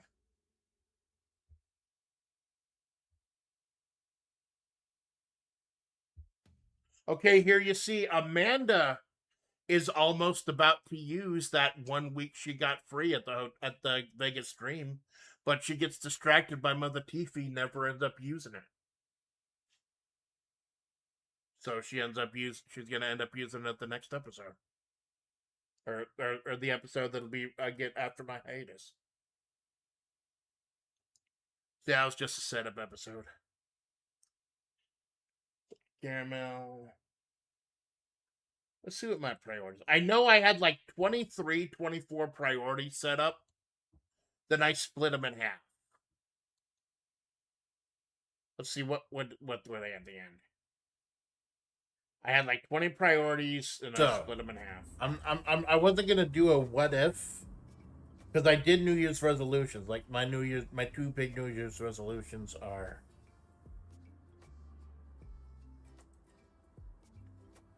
I'll go ahead and put.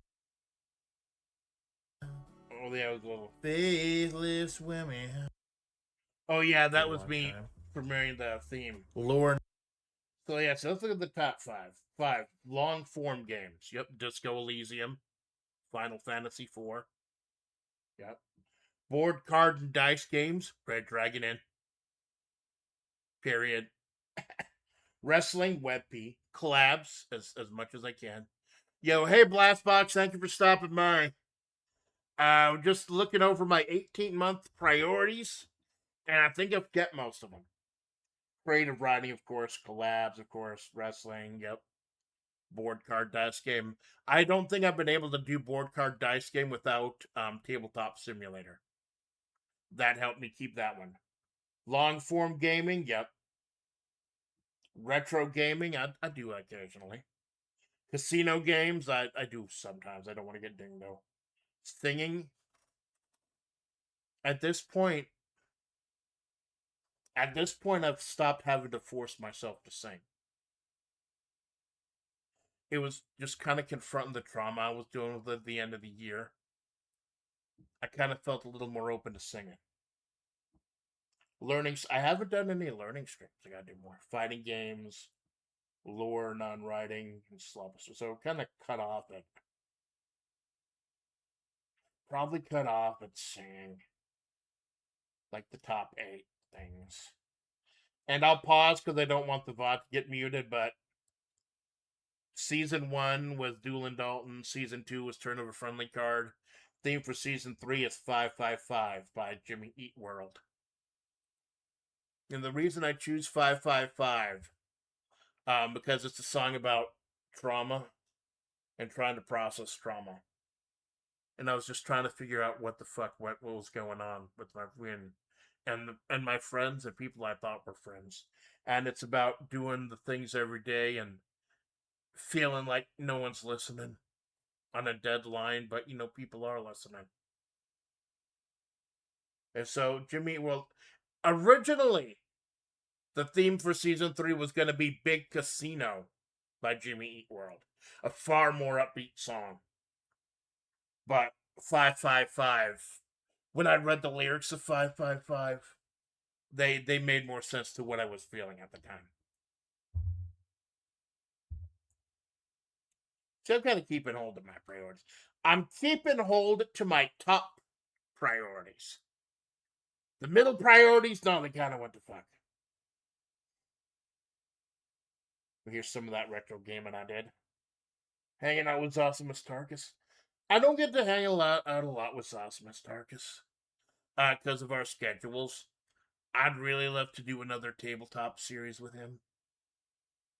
I don't like another story with him.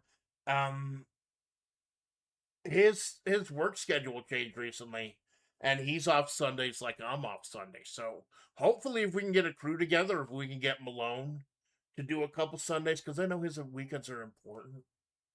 I don't want him to burn out, so I want him to have his weekends if possible.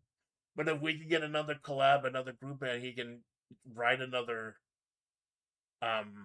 fuck, what do you call it? One-page rules. In fact, I've been interested in helping him write a one-page rules things. I'm just not totally good on the lore. But even just playing board games, he's a cool guy. Zoss is a cool fucking guy. Supplemental draft. I think Takamori when the belt's back. And this is when Rob Van Dam cashes in the sextant against Geese. And Geese successfully defeats him.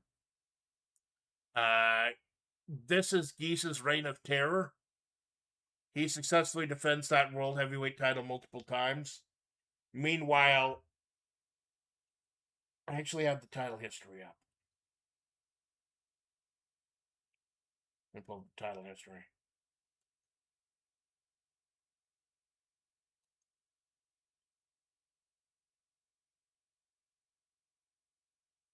Where are we?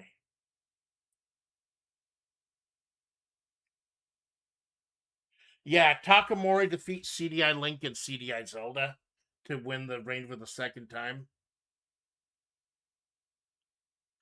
And then in the next pay-per-view, Bar Windfish, Yui Ren and Yui Ron beat Mori and CM Punk, who's subbing for an injured Kiara.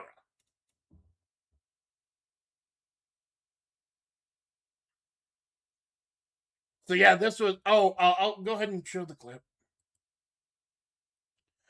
because this led to a weird situation the way that the tag match ended.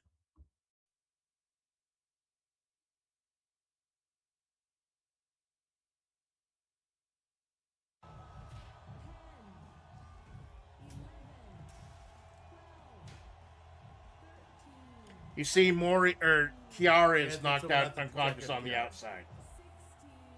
Not KO. In Fire Pro, there's a KO mechanic, and you can set how the odds of a KO. If you're KO'd, you're fucking dead. And Kiara was fucking dead. Kiara's out. So she must have just gotten knocked out. She's laying a weird way, that's how you know. Mori alone in the ring. I think there's something wrong with Kiara. Now, the weird thing about knocked out is usually if you knock out, you automatically lose because the referee sees you're knocked out. This is the first time I've ever had a team that was knocked out win. Apparently, Kiara was not the legal man. Mori was the legal man, so she was able to continue fighting.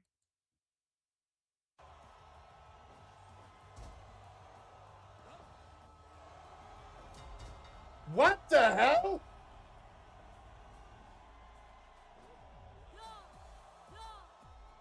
I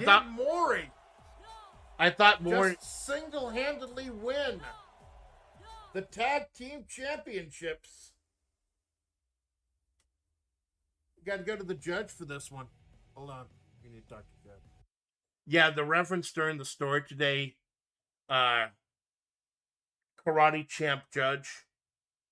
That's the judge I used for WebP, the guy from Karate Champ. So yeah, so Takamori won the belt, but Kiara was injured. And I believe she was actually, I think,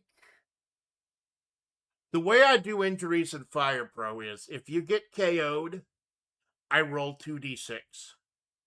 If I roll a 7, it's a storyline injury and I work it into the next show. If it's doubles, it's a legitimate injury and you're going to miss that amount of months. I think I rolled a 7 for Kiara. So here is a game that would come to define my channel. Red Dragon Inn. So now that I was able to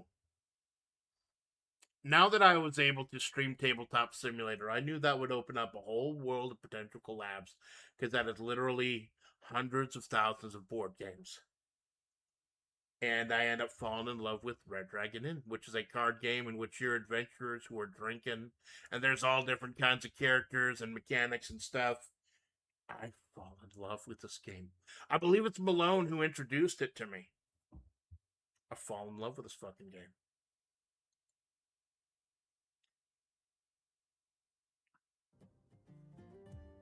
There are every season, there's a game or two that helps define this channel. For my first year, it was Darkest Dungeon and like Fights in Tight Spaces. This year it was Red Dragon Inn and Disco Elysium. Great time collab we had of RDI. Well, Blast Box. From what I read, I don't know if I told you this during the story this morning. Oh, by the way, the VOD is going to be down for just a little bit of the story this morning because of some tech issues. Jinx will say a fucking thing. Tech issues. But I will have it back up as soon as I do a little snip. But yeah, they are updating the tabletop simulator to include the stuff from season 10. 6 new characters, a couple new boards, new drink deck. As soon as it comes out, I want to do a collab where me, Malone, Minato, etc. Yeah, it's gonna be fucking cool. I call dibs on Valeria. I call dibs on the Corruption Priestess, because that looks like a cool mechanic. Plus, she's a female character.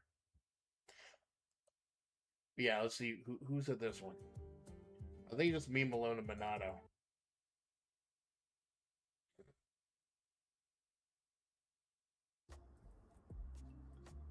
I think my Steam went into sleep mode. the what's it called is not bad. It's like Queen's Blade is not a bad game. It's I don't think they ever updated over time. That's what I just see it actually loaded. Well, there's going to be 6 new characters, a couple little board game things, new drink deck, new tavern thing. I don't care about the tavern thing. And there's going to be something called Boss Auto, which I don't care about. The big thing is 6 new characters. Holy shit. Then when who was here last time, remember, I had to like duck out for like an hour and a half to get everything going.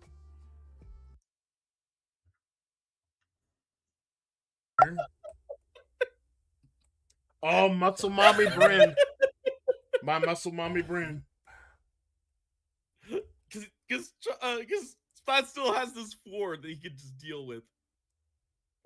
Yeah, but that's 4. That's a +4 though. Oh, that's Malone is playing the wench. That is a risky gamble. But you ignore an action sometimes or any card. That could be good. And of course Malone is Greppa the Mocker. Hey guys, can I borrow a few coins? I need some rope for the boat. So each player pays me 1 gold. Oh, here you go. She's look a very simple character. I like her. But look how clean and nice it's running. I tell you. First year, Fire Pro saved the channel. Second year, Tabletop Simulator Unity update saved the channel. Phil Collins. Enough said. Okay, this was kind of an important stream. I love fighting games, as you know. I'm not any new stuff. Yeah, I'm not the fighting game fanatic that Minato is, but I love fighting games. And there were a couple of characters that were locked. A couple of great fighting games that are just locked to certain consoles, dead consoles. Fighters Mega Mix. It's the entire cast of Virtua Fighter 2 and the entire cast of Fighting Vipers. And some weird characters.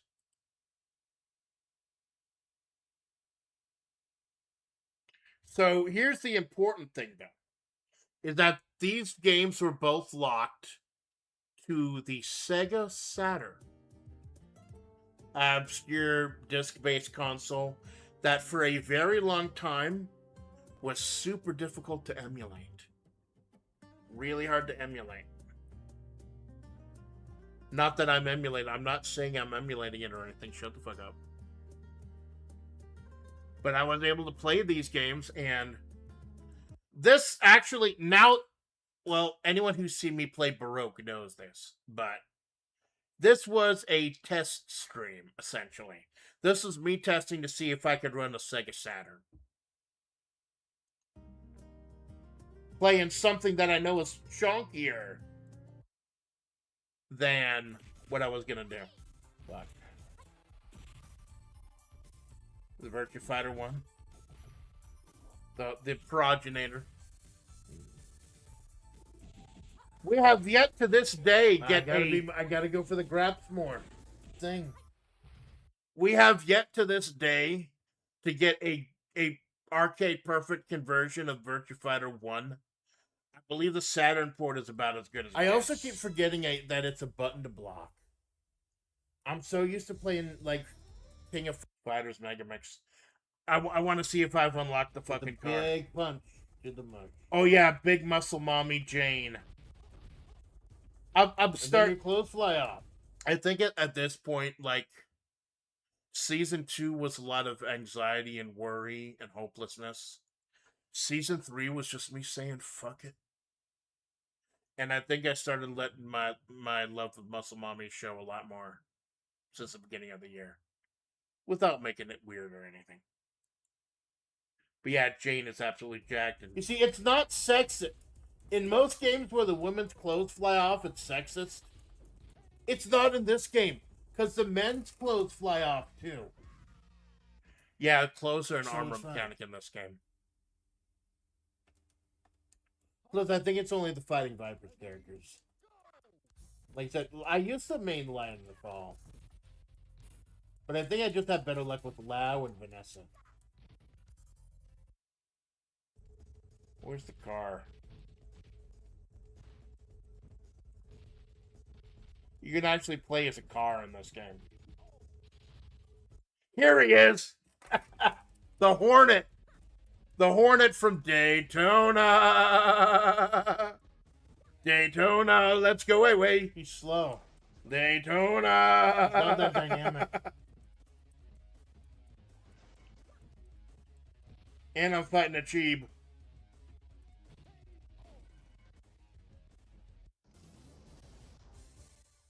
Happy little car. That was my sole reason for one. 2 reasons. Number 1, I wanted to see if I could get the Saturn going so I could stream Baroque. And number 2, I wanted to play the Hornet. So yeah, Shrieker, Pounder, Prophet, and I finally do 4 bosses in one stream. There we go. And then Castle by the Sea. God, the Daytona song's back about. There you go.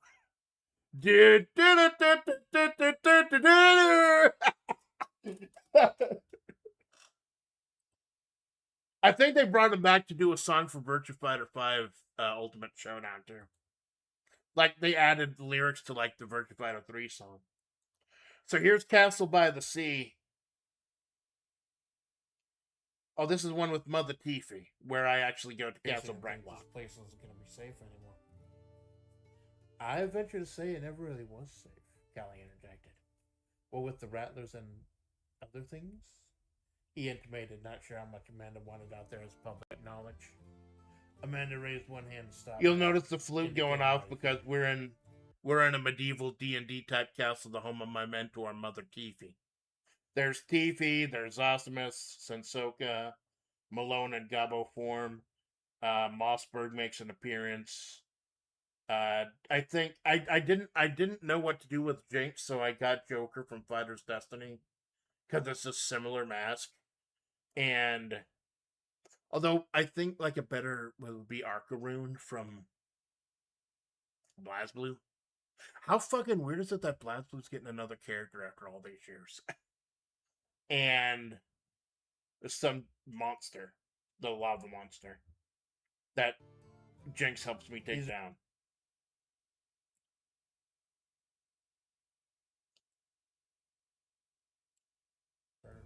And of course, I get Jinx's voice wrong. I give him the voice of the brain from Disco Elysium, and it's more like Skeletor. Magma Mephite, oh yeah. TV side, her mind going back to previous confrontations with Sandruba, the coyote emissary of the gods. In addition to showing off all these amazing people I've met on my journey and how much I love their input and their support, this chapter was solely for 2 reasons. 1, to establish Amanda's gun is not normal. And 2, to establish that her home is not a safe place. Amanda's home is a relationship the 2 had concerning Amanda's well-being. Now that the rod had finally taken hold, the coyote got it taken care of Amanda ever since her road-strewn flesh coalesced into the sack of rotting nothing. Amanda clenched her fist, gritting her teeth. Mossberg knew just how to get their hooks into her. But more importantly, we've had our people sweep the Motel California after that recent incident. They've deemed it safe for you to go back and continue working from home. Apparently that thing painted the concept of distance itself and buried itself into the magma. Oh, here we go. Here's Fix's scene. Brace your back against the wall. Use both hands to shoot. Take the time to aim your shot. It's over the ocean right now. You need to shoot it down while it's still over the ocean, so there's no damage from the lava fallout. Amanda looked around nervously at the unfamiliar voice. What the fuck? Who are... Think of it like Disco Elysium, and I'm hand-eye coordination, Inland Empire, visual calculus. Just aim, brace yourself, and shoot. Too much. It had become too fucking much for Amanda. But whatever was going on in her head, this thing apparently wanted to help defend Castle Brightlock. So taking its advice, Amanda slowly aimed ahead, trying to push back the nightmare of the last time she had used this gun. The magma of us barreled towards the source of the initial explosion, screeching angrily. The violent shot rang out over the tumultuous area. Amanda got to see for the first time, clear as day, the sheer tremendous force her Desert Eagle put out, propelling home a bullet with unearthly cadence. But it wasn't until today, this morning's episode, that Amanda saw what it could do to a human being. It cut through the wind, the ocean spray, and the very concept of distance itself, and buried itself into the magma method, sending horrified streaks across the land and a splatter of magma against the cliffside onto the castle. The thing had been annihilated, and left its final magma's regrets scattered across the craggy cliff face. As Amanda crumpled against the wall of the castle, the last thing she saw before finally passing out was a face. A harlequin's face emerging from the black spot on the wall, its voice matching the announcement Amanda thought, in the heat of battle, was coming from inside her head. Methods. Not even once. The harlequin said with a light chuckle before consoling Amanda with a no shots, Bloods. The harlequin, or Jinx was probably a better term for it, stated as Amanda collapsed into the darkness into her head once again. All was black. And the ending right there, it kind of hints at what happens to Amanda when she passes out. She doesn't just pass out, she kind of dies. Here and there. A lot of voices, so whatever be just as accurate, be it a mass shadow and kindling crowd of shadow, like some psychological talk like Skeletor is hilarious. Well, I figured the most important thing to do at the time was get Amanda to follow your advice. And since you knew she was playing Disco Elysium at the time, you knew doing the voice from Disco Elysium would probably be the easiest way to do that. Lamone, a little time with Lamone. I almost never get to collab with Lamone. Gwen Lamone hasn't been streaming a whole lot. Because he's over. I think he's Danish. I'm not sure, but he's over in another part of the world. That's one of the things I love about VTubing. I meet so many amazing people from so many parts of the world. It's great. So, hold on.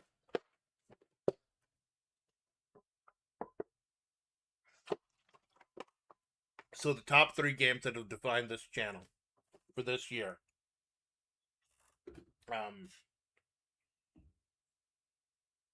Disco Elysium, Red Dragon Inn, and Baroque. Baroque was personally very important to me. I had heard about Baroque a long time. I had not actually played it because it was the original version, the Saturn version, was stuck in development, or was stuck in Japan.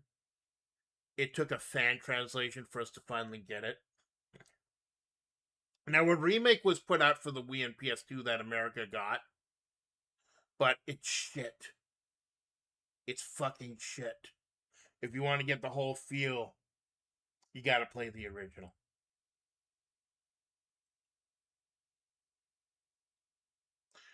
Baroque's just amazing world with its own lore, its dark story, post-apocalyptic shit, amazing visuals, horrifying gameplay, first-person survival horror.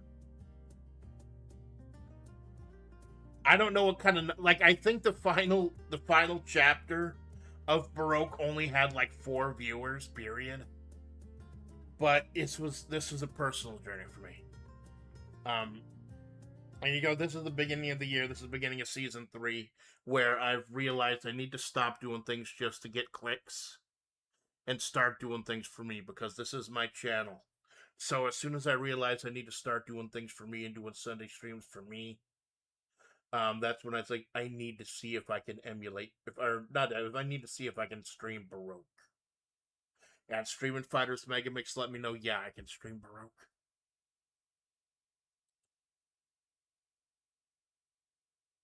Get the intro so you can see just how trippy this game is.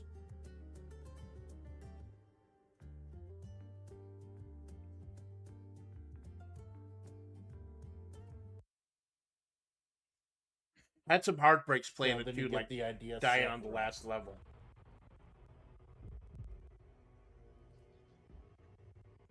Oh no. It actually ended up being a good idea, or a good thing, whenever I saw this guy, because killing him, he occasionally drops an invincibility bone, which got me through the later levels. Just stocking up on invincibility bones for the last 4 levels of the game. Which way do I go? Forward, yeah. There are no bosses in this game, by the way. It's a nice mechanic you don't see a lot of first-person games. If you're too close to the wall, you can't swing your sword, which would make perfect sense in real life. It also makes it hard to use a sword in hallways, because in real life it would be hard. Okay, 9 Kings. 9 Kings was a game I wanted to love. I really wanted to love 9 Kings, but every time I play, it's like a strategy game with panels and cards and stuff. Every time I loved it, though, it just disappointed me. It just fucking disappointed me. Okay, so at this point with the Sunday stream games, I decided, for whatever fucking reason, I wanted to try to do 2 Sunday stream games at once, and that was a mistake. I should have focused on one game, one story at one time. I just finished Disco Elysium, so I wanted to do both Final Fantasy and Baroque, Final Fantasy IV. I think it's because I'd finally gotten Final Fantasy IV, the Pixel Remaster. But yeah, this is another game that was near and dear to my heart. Final Fantasy IV, growing up, the original version, the first ever RPG I had ever beaten. The first RPG. The story very near, and you can tell if you watch, if you watch the Mahavre Project, you'll know Final Fantasy IV. It's like, there's the Sand Ruby. The Sand Ruby which cures the illness from the desert. Sandy herself, her name is a reference to Final Fantasy IV. And I even continued that with Sheriff Mithril. Although Mithril's a much more common thing. So yeah, this is 2 games that were very near and dear to my heart. They're doing so. It felt good to do these on Sundays. Like, Sunday kind of saved my sanity. I was going through bad shit at the time. Doing Sunday stream saved my sanity, because I was doing Disco Elysium, which blew me away with its amazing, brilliant writing, and then playing 2 games that were near and dear to my heart simultaneously. So I think Sunday was keeping me going for a while, when I just kind of wanted to quit. Let me see if this is the one we get the Sand Ruby. Yeah, there's Edward and Damsian. You gotta meet Edward first. Then you get Rosa, who's passed out. Oh, that's for the toad status. Diet food cures pig status. You know, this is where the map is a little annoying. Here we go. The hovercraft can go on these little rocks. That's what it can do. And I think this is the... Yeah, that's the antlion cave. Oh, this is useless. Yeah, there's Octoman. Can have him defend. Don't know how long this one last tentacle lasts. And there we go. There we fucking go. Octomammoth in the pocket.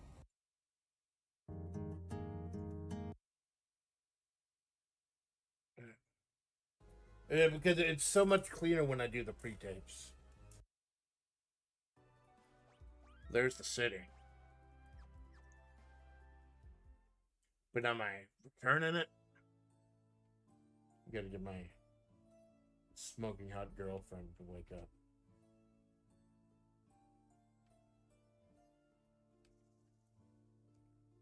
Rosa. What? Why the fuck does it want to know if I want to use the bomb ring on her? Yeah, I think there was some kind of glitch in the Pixel remaster. The bomb ring that ends up blowing up the City of Mist at the beginning of the game. You have it for the whole fucking playthrough. And I just kept bringing up the bomb ring. Some days you just can't get rid of a bomb ring. No! What the fuck, game? No. Why do I still have the bomb ring? Yeah, but when do I go to the village and expose the light of the sand ruby? I think it's shortly after. It's earlier. I'm trying to get to where they first talk about it. Called the sand ruby. Only right there. To cure desert fever, you need a rare tool called the sand ruby, found in a cave only where an antlion dwells. So yeah. And the great thing about the Pixel remaster is it's fucking turbo boosted. You get EXP a lot faster. It's probably the proper way or the cool way. Exactly. Exactly. Yeah, the Pixel remaster was a lot faster. You could fast forward battles. You could skip them if you wanted, but I felt that would be cheating.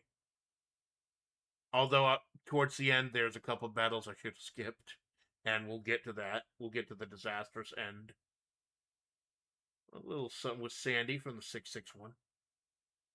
Case in point. Oh, yeah. Case in point was a pretty important one.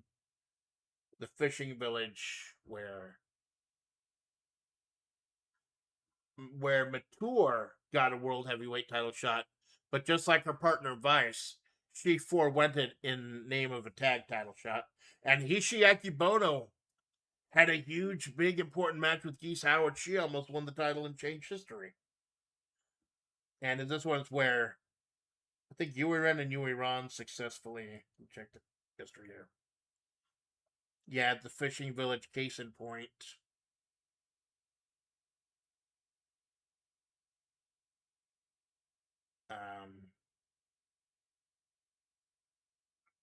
Oh no, this is the one where Bar Windfish defeat Mori and Punk.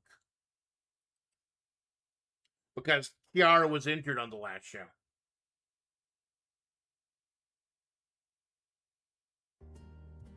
That's why only Mori is in the thumbnail, not Kiara. Because CM Punk ends up subbing for her, and Punk is the one who gets pinned.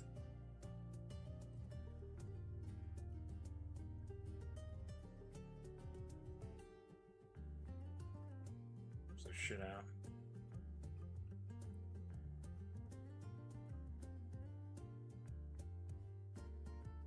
See if I can find, like I'm looking at these tiny little postage stamp previews. See if I can fast forward to the moment. I think I put if Geese is in the main event, I probably put them in the middle of the card. But that's a crazy eights.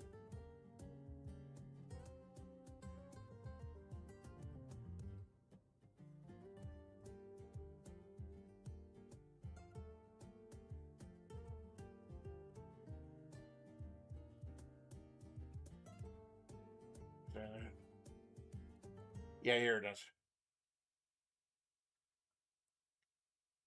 Ladies and gentlemen, this is card subject to change. Yeah, you see, Punk had to sub for Kiara. She was injured. Kiara was injured. She should be good to go next month. But right now, Punk is going to... And Yui Ren and Yui Ron end up going the distance.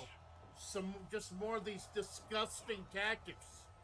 We have seen a whole new side of Mori Calliope. Jumping in and getting in their business. Right here. Somewhere. As Mori here comes Punk.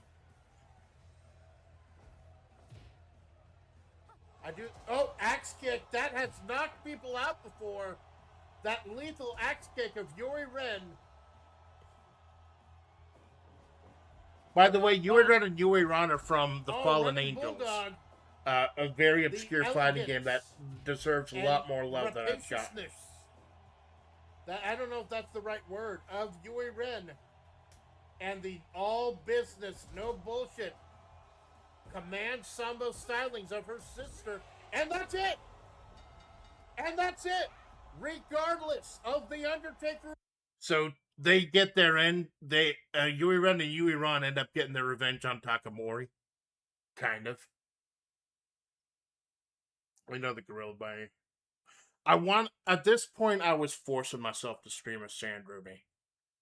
Because I used to stream as other characters all the time. Not anymore. This is the time where I was realizing, yeah, it's time to... I love the lore. I love the characters. I love the Mahavri project. But it's time to start separating that from everything else. Because no one else gives a shit. None of my colleagues, at least. But, I know y'all love it. And I love y'all for loving it. But, yeah, now it's just... The side characters, the story itself, that has moved right into the solo project column.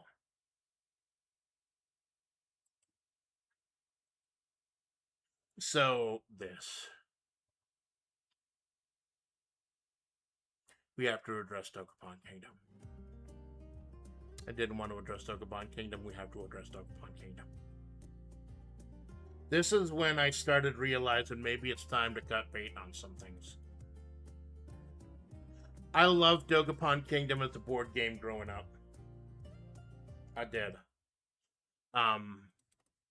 Playing it on the PS2 with an old friend of mine, Yusef. We played the whole camp versus campaign mode together. So when I saw it was on Steam, I'm like, I would love to play this again. And it took forever, because most people turn me down. People who are usually up for collabs of anything turn me down. And now I know why. Because of this shit. We get the turn where I'm bullied for 20 fucking turns. They keep giving me foot sores again and again. Just fucking bully. Oh, but I can dodge them. I believe. I believe I will stab him in the directly in the kidney. Now, I do not blame Sealy or his two friends. The mod took one at that Monopoly rap. Yeah, but worse. They were giving me foot sores and paralysis for 2 hours, and I could not move at all. So it lasted 2 streams. And then one of Sealy's mods had a new job. Couldn't stream on Sundays anymore. So we're just fuck it. More fun with Alf. More fun with Baloo. Sledding game. I gotta play more sledding game. Me and Malone having a chill time playing sledding game. Now, obviously, we're not going over the full history of the year, because some of the best streams I've had, I don't stream my end. They're collabs. But obviously, this is just a look at my channel. When it's time for retrospective with other people's channels, they can choose whether they want or not. Don't bug them, though. Don't bug them to see more of me. I don't want to be that bitch. Oh, dude, I hit him with a bus, I think. I think this is the one where Sensoka stops by to say hello. With all this white. Oh yeah, me and Malone yapped for like 3 hours. I gotta wipe down my my monitor. Oh god, you don't realize that until like, I think maybe I see it a little more often because I do so much writing and stuff, and I've got that big white screen in front of me. Have I unlocked the bus at this point? I think. What the? Oh man, fuck this! I'm getting some coffee. You got darts. They got darts in here. Yeah, they got made it to the top. Welcome to the mountaintop, where we make the bodies drop. I've been listening to a lot more of these. Like Unalive, I've been listening to that quite a bit. Yeah, like Sensoka wasn't on The Voice. I think Sensoka was on hiatus at this point, but he did get into that. Man. She does. He did she get really on the does. lab. It makes me feel so old when I realize how long she's been around. They haven't updated sledding game in a long time, but supposedly Malone the Yapper could go hours and hours. I have. Some of my favorite streams are just me and Malone yapping. Like how I followed Malone is amazing about that. Before HoloLive EN even became a thing. And now... A lot of people did. And now... God, like, how many generations are there now? A lot. Where are they? They start throwing snowballs at me, and then I throw a bus. Well, they haven't had a new one in a while, but I know they had, like, the Advent Justice or whatever. Oh, there he is. There you are. That motherfucker. They think they're... Like you saw during Gambling with Friends a couple days ago, he keep beating everyone with a bat, screaming dimmadome, dimmadome. There are a couple of races you can do. Like where it gets everyone to the little flag, but I need to find where that... No, maybe this isn't the one. There. Right there. Oh, there we go. Because that was my problem doing a public lobby last time. Someone kept hitting the flag and everyone was racing every couple minutes. Now this might not be the one. I think we play it later. Where it's like he and Sensoka are throwing snowballs at me, then I just hop into the bus sled and run them over. Oh yeah, it's just the demo. We're just playing the demo here. That happens during the full game. Okay, and here's Dreamer in the Ditch. This is the prologue to the Leona Perdido Armstrong arc. Where they actually almost kill Amanda. And I want chat to help me create a new protagonist. Here we go, me talking about Leona Perdido Armstrong. The person that Amanda meets outside the church. We're gonna build I want to build a character up from scratch, taking in feedback from anyone in the chat. And the way I let Amanda rest, quote unquote, is by having the Rattlers kill her, quote unquote. Stop by. This is where else we meet. I'm gonna specifically ask certain people to stop by, and I've got my regulars stop by too. Jinx stopped by, and Jinx was super. And had a chance to spread her legs, and the sheriff sighed as Moon visibly tried to cover Hangman's mouth as Chariot let out a chuckle and honked the van's horn. Finally addressed the group, a shrill voice like sandpaper. Okay, Hangman, Chariot, please don't threaten to, it might be funny as a joke, but technically it violates several laws. Just... You can see down the bottom left-hand corner the Rattlers. From left to right. They were given the assembler. From left to right. Chariot, he was shot at the bucket of blood after trying to run over Amanda, shot by Leona. Devil, killed before the story began. Magician, had his entire upper body blown off by Mossberg. Hanged Man, act of God. Moon, shot in the head by the Justice after snitching. Hermit, shot by the Justice. And Justice, as far as we know, is still alive.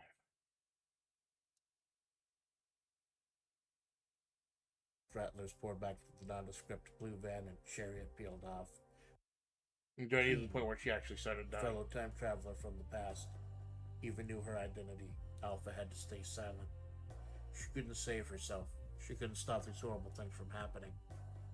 It wasn't like in the Remnants of 661 where she suddenly influenced her past. And there again, I referred the 661 with Mossberg. Alive but unlikely to be well, exactly.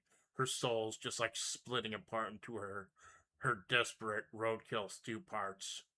Until it's Leia and Perdita Armstrong pouring a bottle of water on her, getting her into the church that brings her back. She would be dead if it wasn't for Leona trying to get her car back. But I intentionally did a picture that was kind of dangerous in order to try to get people who like to be interested in it. And there is a variant of this cover where it's like Amanda is actually coughing up blood and it looks like she's actually dead. So get to the end of Final Fantasy IV. Because this will be a good opportunity for me to talk about. I love RPGs. I love doing RPGs on this channel. Especially turn-based ones. Problem is, so I wanted this to be the last episode of Final Fantasy IV. I thought they'd be 4 hours each. Battle system, baby. This ends up being 9.5 hours long. The previous chapters were like 4 hours each. This one was 9.5. Why? 3 hours of it was grinding. I had hit the wall. Like I told you, the Pixel Remaster was a lot faster. I hit the wall of the final boss and was grinding Zemus's breath and Zemus's mind for like 3 hours, I think. Let's see. Because I just couldn't beat Zeromus. You're all getting Leviathan.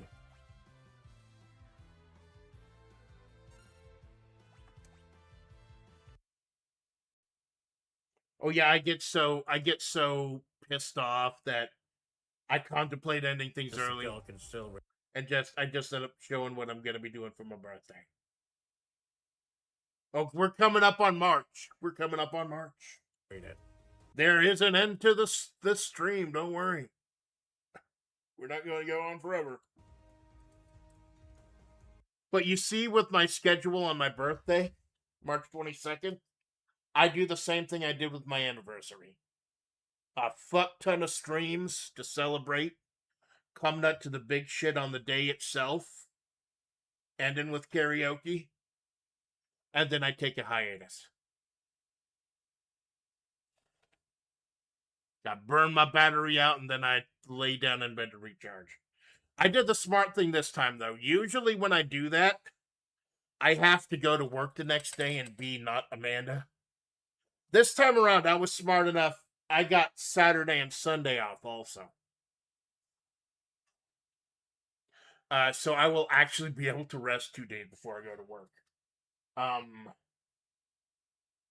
that, yeah, 5 days off of work. And like the only reason I got this off was because before I moved to Old Town and doing Old Town stuff for a while, possibly till the end of the year with the new division. My previous supervisor agreed to it, and since my previous supervisor agreed to it because he knew it'd sweeten the pot for me going to Old Town, they knew they couldn't do anything about it. But yeah, I was grinding, and that's the problem with the RPGs. I'm not good with the grind. Like, I'll sit there and do the same shit for hours. I mean, y'all saw Daikatana a couple days ago.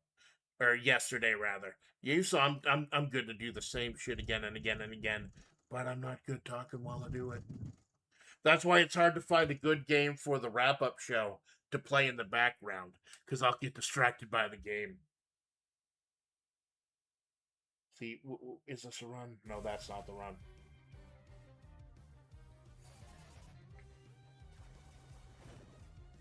This is the run. Yeah, this is the run. And I gotta give the shout out to Jinx again. Jinx saved the playthrough. Because it was him. Like, it's me being a fucking idiot. And I think I realized why I didn't realize this earlier. All the bosses previously, most of them are puzzle bosses. where if you do a certain thing or cast a certain spell, they'll murder the shit out of you. I was using Bahamut on every single boss to murder every single boss. And nobody had a reaction to it except Zeromus. So I didn't know if that would do anything. I was stupid. I thought he was a puzzle boss. And it was Jinx helping me realize, no, this is a puzzle boss too. I played Final Fantasy IV as a child. And the reason I did not have a problem with Zeromus previously is because I didn't bother getting Bahamut or doing any of the side quest stuff as a child without a guide. So I didn't have any of the super crazy powerful stuff that's good against all the bosses except Zeromus. So shout out to Jinx for helping me cap this stream at a svelte 9.5 hours.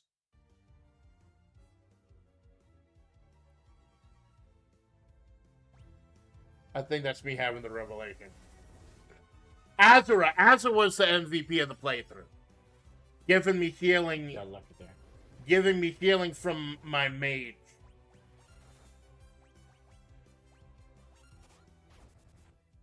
Azura procking off with the level 4 healing. I don't know why I keep pausing. I think I'm trying not to have a stroke.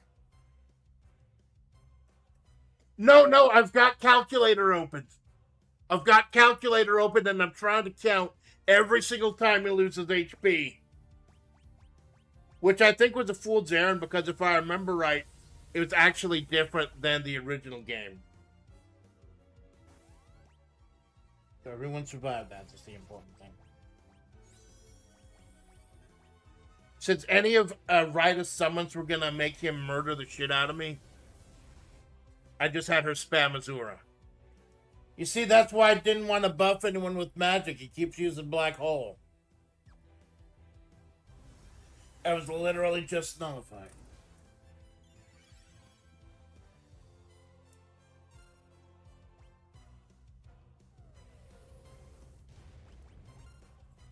Now we can use Berserk on him. Because I've thrown all the stars and everything. Use only basic physical attacks, kind of ass in a fight on boss mechanic. Exactly. Because when I was a kid, basic physical attacks is all I had. I didn't go to the cave with summoned creatures. I didn't fight King Bahamut or anything. I just thought, oh, he got a sword. Smack him with a sword. That's how you do it. With this boss, that's literally how you fucking do it. The calculator. I'm closing out the calculator. I'm just running on instinct and soul. Ryda the M. That is, I will be 100%. That is why Ryda is in World Extreme Battle Pro now, because she was the MVP of this playthrough. Ryda just saved the whole fucking game.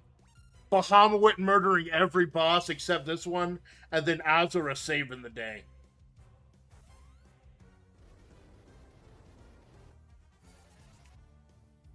Yeah, now Edge can go crazy because he doesn't have anything to throw. Big Bang.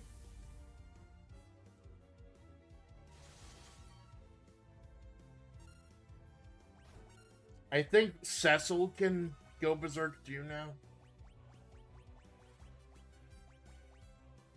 Oh yeah, I gotta use healing because Azuna didn't proc off. Or Azura didn't proc off. It said miss because that was the roll where it just revived. Where it revives everyone.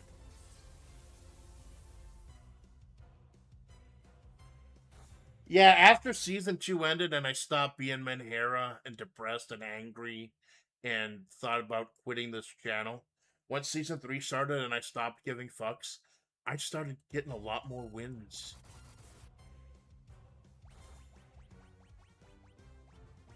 Can I fast forward to the end or when I missed that?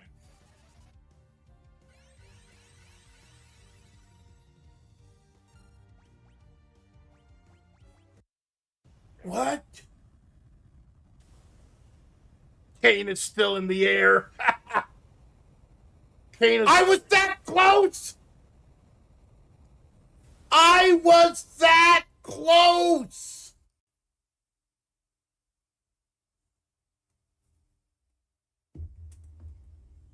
I was that close. I think I'd done the math and like I was like maybe 2,000 away from beating him. Kane left door, but he did. I was like within 2,000. He's gonna be around a long, long time till touchdown. Oh my god, I was that fucking close. Oh my god, I was that fucking close. I was that fucking close. I was. Yeah, she was that fucking close. So yeah, here's where I do the big stuff for my birthday. Sextet 3 both sides now. This is where Takamori wins the sextet and Geese defeats Marissa. That was the first ever sextet that was the tag team instead of singles. And I'll show you this one briefly.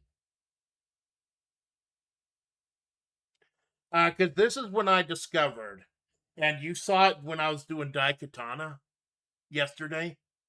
There's something in the 3D version I used, like the VC face, I think, where if you have a controller plugged in, you can walk around and make your model walk around with the controller.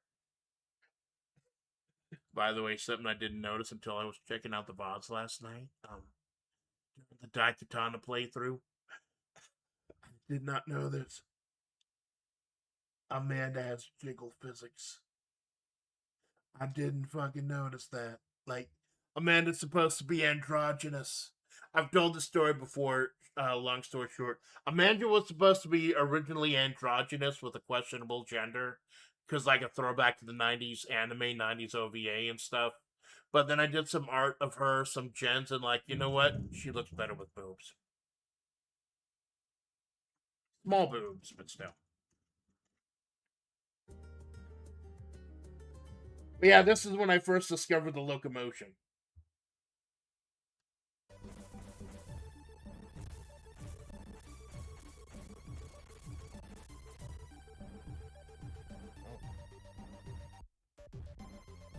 You can't really tell this one.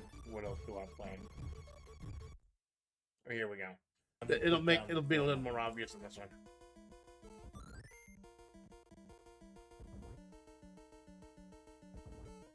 I never beat Mario 2 on stream, but I did beat Skater Die. I try to put it towards the rear of the platform because he seems to spend the most time hanging out in the back of the platform. Like he'll stop.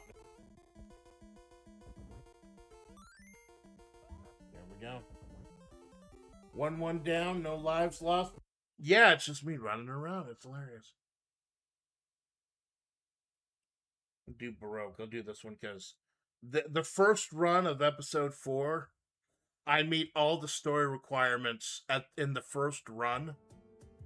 And then after that, the rest of the 6-hour stream is just shit. I don't actually beat the game until the next section, the ending. But I unlock all the requirements to get the ending in the first run of this game. See, for highlights, that'll stick with you. This is the best one to clip.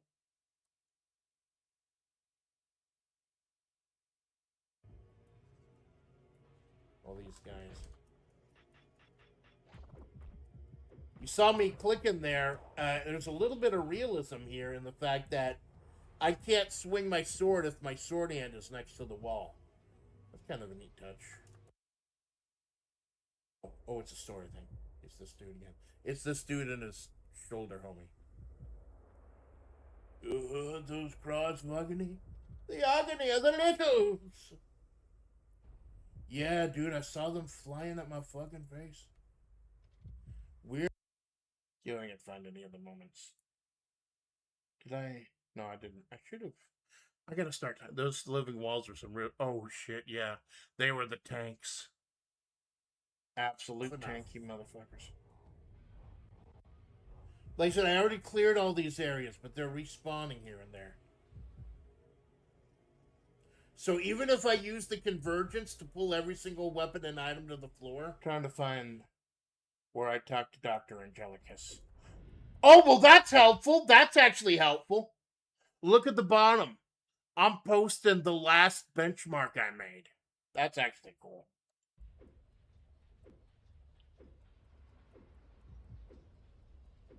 Fuck is that thing?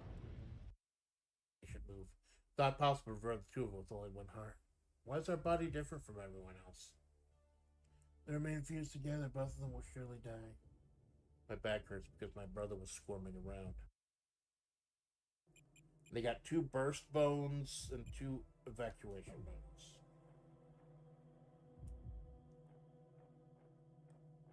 Thank you, past self, for doing that shit. It's very cool.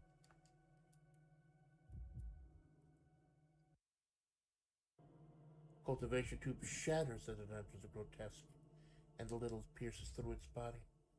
Little dies before it can fly away. The littles are nothing but suffering. So they can only exist within the cultivation. Yeah, the game is fucking suffering. So yeah, but I don't get the ending until the next one. And this is actually something that crystallized something for me. Haha, crystallizes the sleeper.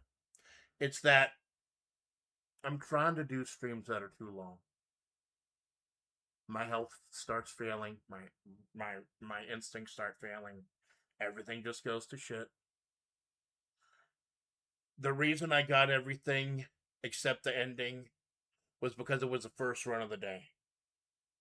The Gunslinger DLC campaigns, like when I did Knights of Dice Space, it was the first run of the day that I got the important shit done.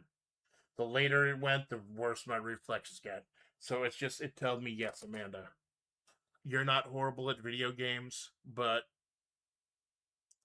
the later the day goes, the more horrible you get. There's no sign on here, so nothing much must have happened.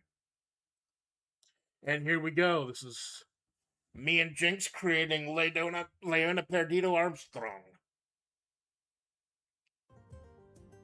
I was going to have her from Mexico, but I thought that might be a little too stereotypical for her character, so I thought Louisiana was the cool twist. Yeah, she's Spanish, but she's from Louisiana.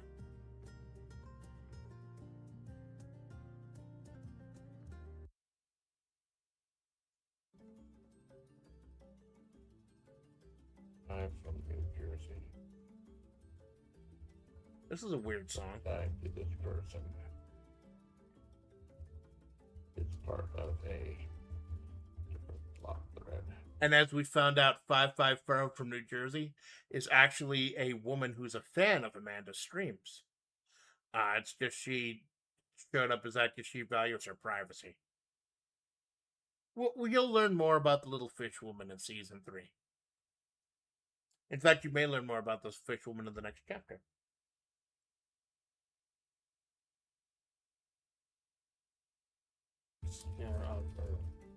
Appearance. I guarantee you, when the question was put, who is 555 from New Jersey, I guarantee you none of you said it was one of the deep ones, but she's a nice girl and she works at a fish hatchery. None of y'all fucking thought that.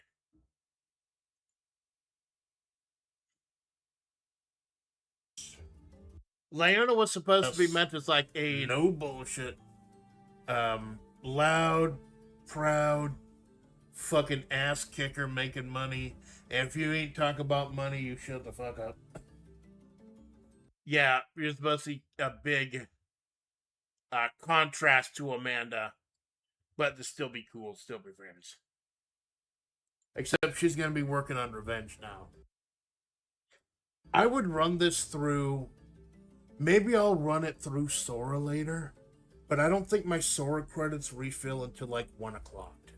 Oh god, Sora. We'll get to Sora. And of course, my birthday stream, my big birthday celebration that year, was Red Dragon Inn with some of my favorite people. Not all my favorite people were able to stop by, but we did have a lot of fun. I think when it comes to big collabs, having everyone out just to have everyone out, I think Red Dragon Inn is gonna be my big one.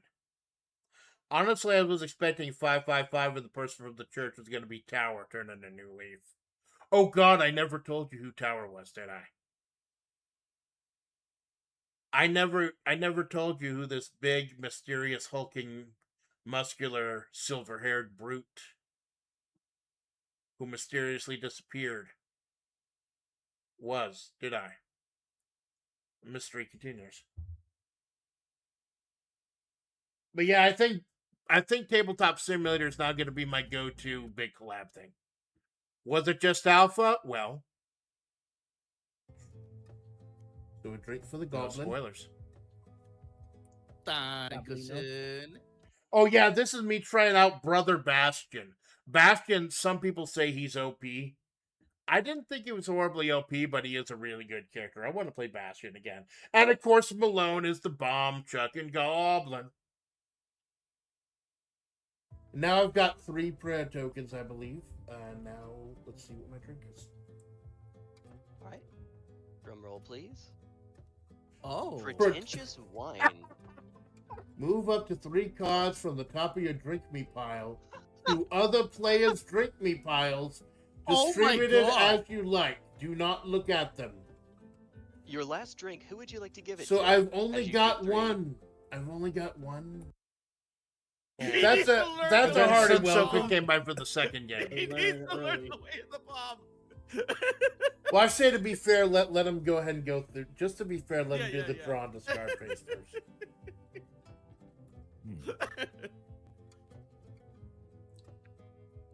Sensoka, Star, both of you, man, I hope things are going okay. Temp, for that matter, Temp, Neo. It was a little sad looking over these VODs, some of them, because, like, there are people out there who aren't doing okay right now, and like, I'm not nearly as important as a lot of these people. Any of these people, actually. I just hope they're okay. A lot of people aren't okay these days. And all I want is to... And I think seeing all my friends going through horrible shit, kind of made me think about what I want to project. Because I didn't mind being Menhera on this channel during season 2. I didn't mind at all. Then I was like, yeah, it was great therapy for me. Let me get my shit out. But then, like, how is this going to look? Like, what am I going to leave behind? What am I going to project? What am I going to put out there? And it's not like, you know, the people who take their time out for me, like, I want them to have a good experience. So that's why I'm, barring one incident that I just could not ignore and had to address, I'm trying not to do the Menhera. It may mean less streams. It may mean I feel so bad one day that I just may have to cancel a stream. But I hope people understand. I want to be the best possible version as I can for you. And that's part of what season 3 is about. I'm reminded Himawari. So let's go gambling. Himawari, I hope Hima's doing good. Ignore an action sometimes or anytime card that affects your alcohol. Oh, it's the Gabo. Or alcohol content. That's literally the character Malone is playing. So that would be the split drink, and I get those 2 back. Okay, so you go back up, not 2. So he takes 2, you don't lose anything. Yeah. Okay. I take the 4. The game gets really long when you get a lot of people. Yeah, so here's the end of Baroque. Just show you the ending quickly. And this was it. Like, I thought about episode 4 of Baroque hinted to me that I'm just streaming too long. And Baroque part 5 solidified it for me. I beat the game on the first run of the day. Baroque Part 4, I streamed for 6 hours. I got all the ending requirements first stream or first run, and then died the rest of the fucking time. When if I just ended the stream, I feel bad about cutting bait on a stream because I know y'all come out and to celebrate and to have a good time and shit. But I also don't want to give you shit. I don't want to get like horrible crap. Like doing Daikatana yesterday, I felt horrible during the Nahar fight. That was like 90 minutes long. I felt horrible. Because that wasn't entertaining. Doing the same shit for 90 minutes straight. So the fact that I beat Baroque in one sitting on this day tells me that, yeah, I need to do shorter streams. Time for the anniversary. Oh, thank you, Blastbox. That's cool, man. I'll check it out at the end, and if I don't get to it, I'm doing karaoke tonight, and I'll check it out then. I have Discord closed, Blastbox. So, after I'm done here, I'll open Discord again and get the URL if not, but I might just do it during karaoke. Because, you know, I got a fucking potato. I run a i5-1235U that even slowed down doing Virtua Fighter. So I can't have a lot of shit open at once. Don't get to the ending. The only reason I made it was because I was sucking on all those invincibility bones. Invincibility bone left. Link in DMs. Thank you, man. Because I've farmed. And I think it was Jinx that found that out for me. Jinx is the fucking MVP of the channel, man. I think he's the one that figured out that the motorcycle guys were the ones giving out the invincibility bones. Got some breathing room. I got 2 meat. I got 1 seed. I got 2 meat and I got 1 seed, baby. Yeah. And there you go. There's God. God do be kind of hot, though. I wouldn't kick her out of bed for wrapping me in tubing.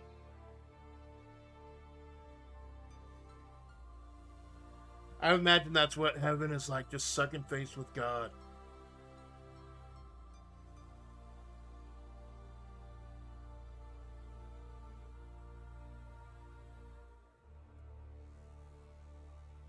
Oh shit, I probably should say spoilers. Probably should say spoilers. The pain is returned.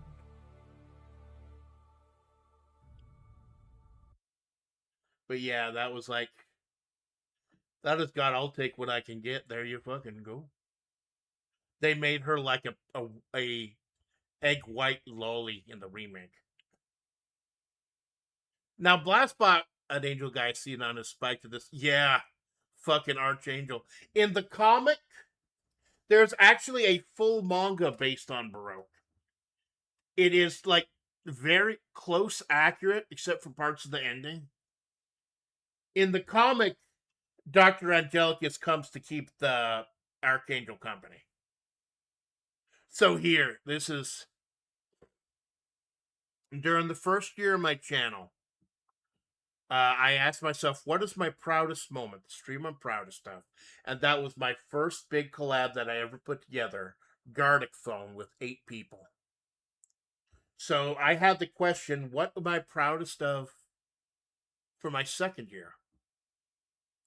And up until a week ago, I would have said Master Slop Theater. But honestly, Shadow Moses on Wednesday morning, I think that might compare with Master Slop Theater. So Blastbox, this is the one I told you about. You might want to look into the whole thing. I think I gave you the link. So April Fool's Day, 2026. Sora 2 is dead or dying. I am addicted to Sora 2 at this point. So I'm like, what do I want to do for?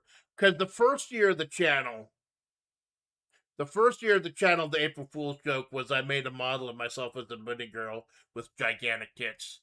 And the joke was on me because the boobs were so big they actually chonked out the stream.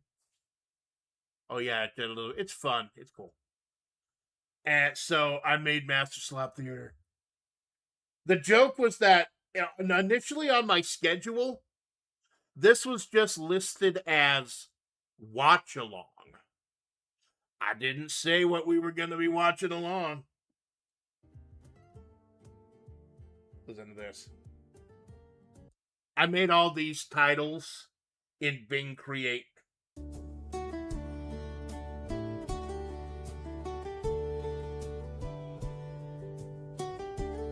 Obviously, this is a parody of Masterpiece Theater. That theme song, that is the Masterpiece Theater theme. Run through Suno AI as a Southwestern Tex-Mex guitar song.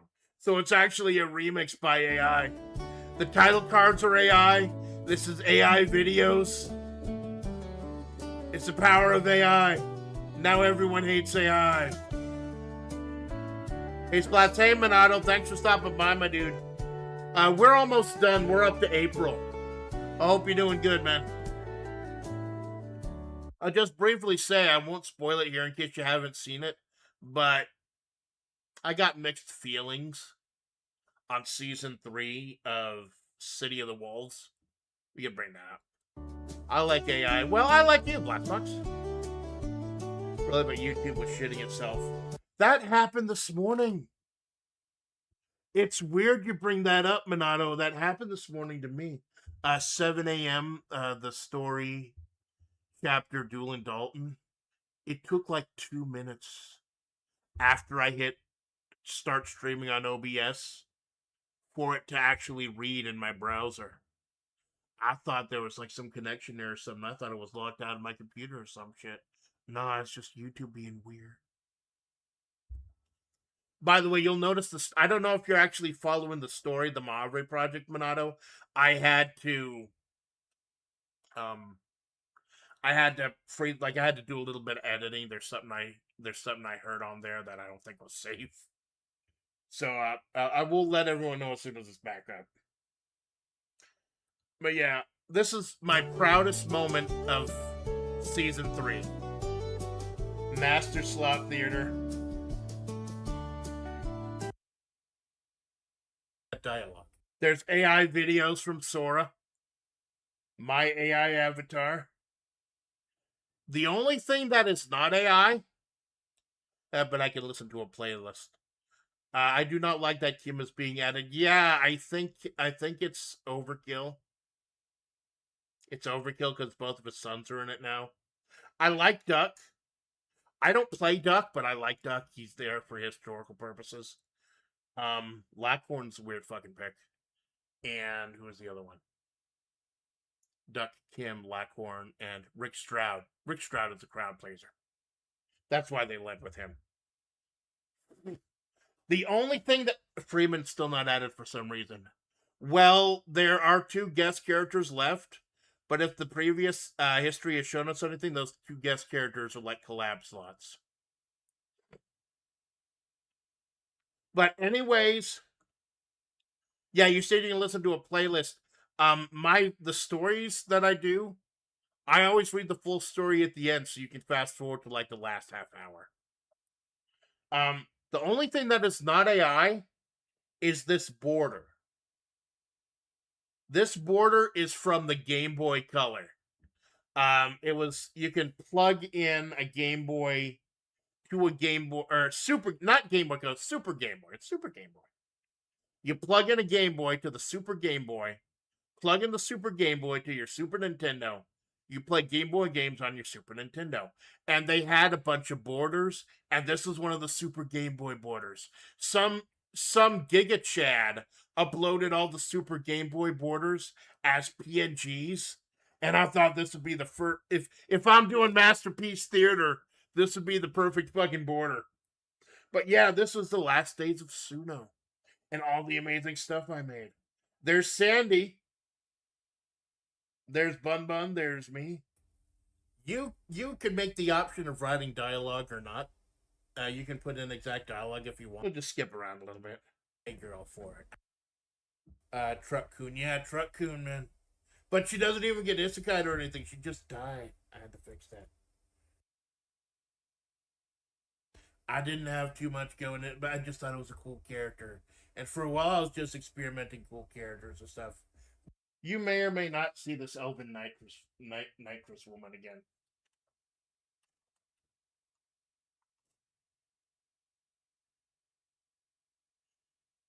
Bad news is that my backup battery is almost dead. Oh shit! Good. Hold on. My phone battery, because I don't like plugging my battery into the wall. Luckily, my backup battery. I got 2 batteries. I charge one, and usually the second one is full. That giant muscular elven nitrous. You may see her again. I think I figured out a way to work her into the story. Maybe not the story of the Mahavre project, but a future project.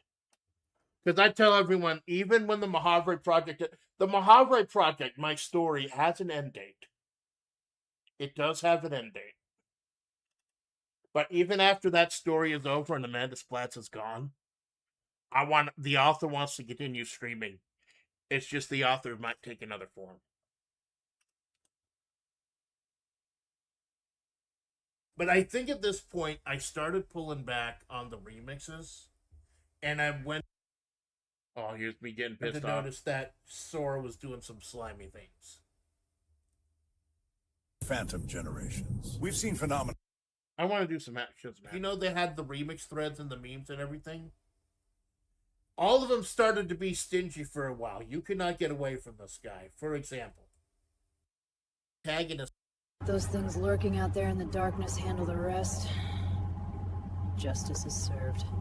There's within 15 seconds, you get a full chance that she's a corrupt cop, that she's like a member of the Rattlers because of the yellow snakeskin outfit, and that she's like blaming other people for her. She's fine. You saw her spawn with. Oh, there's Leona. Name's Leona Perdido Armstrong, but bounty heads know me as LPA. I'm out to get my tactical mercenary gear back and find out what happened to my old partner. You want to test me, cabron? Come at me. Spoiler alert, she does get revenge for her partner, and she does find out what happened to her tactical gear. Oh, Cuphead! Cuphead was kind of an interstitial Sunday stream. Honestly, I did Cuphead as my next Sunday stream because I thought it would take like 5 or 6 streams to do Cuphead. I beat the game and the DLC in 2 streams. The whole thing in 2 streams. I was honestly shocked by myself how good I fucking did with Cuphead. Here, you want to watch me be good at video games? Let's watch me be good at video games. Leona looks like Dragon Ball Super character design-wise. Well, the hair wasn't the best, but she's a jacked Latina woman. 5'6", like 230 pounds, I think she was. It's supposed to be a contrast to the 6'6" bony Amanda. Because Amanda's a foot taller than Leona, but Leona weighs more than she does.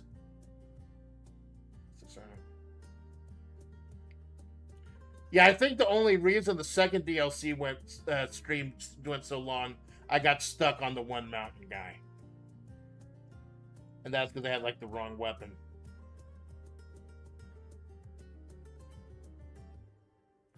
Yeah, here we go. Let's look at me being good at video games. Guaranteed one of them is going to be parryable, if not 2. Yeah, you can parry anything that's pink. Much like with a lot of games like this that have a bunch of options, the big important thing that was the breakthrough was finding the correct shot. I think for the first stream I used the charge shot, and the second one I used the break shot. And the charm that I used was the 136. where for every first parry, third parry, and sixth parry, you got an extra heart. And that saved me. That saved a lot of runs. Let me get to the boss ones. King Dice took a while. 3 counts. 3 counts. Honestly, I never thought I was going to beat King Dice. I was getting the jumps and everything in, but I kept trying to jump over him, and I kept dying. It took me way too long to realize his head is a hurt box. His head is literally a hurt box. So instead of jumping forward, I just jumped in place, and that's when I killed him.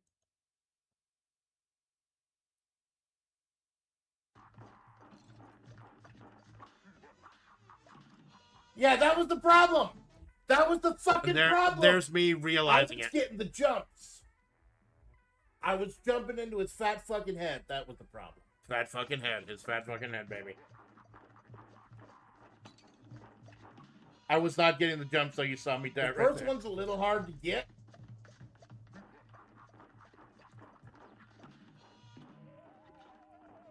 The first one's a little hard to get, but look. Over halfway. Well, I think I do Saltbaker before I do King Dice. The problem is getting that first one. Where's Saltbaker? I figured it out. Oh, here's Saltbaker.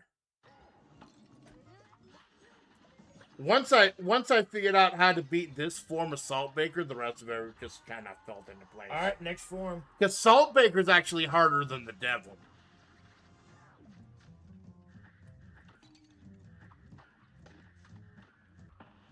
Give him a super.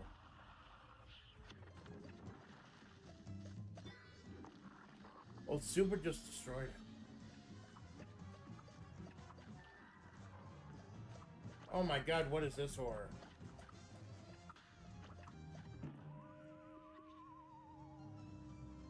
What the hell is this? It didn't take me long at all to beat the Devil.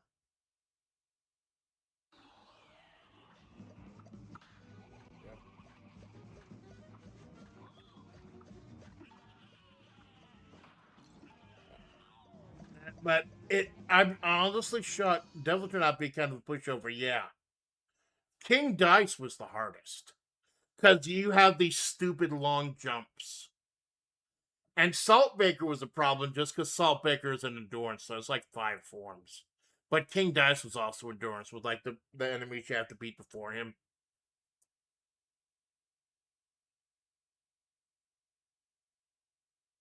It's dark and Jigoku is hot.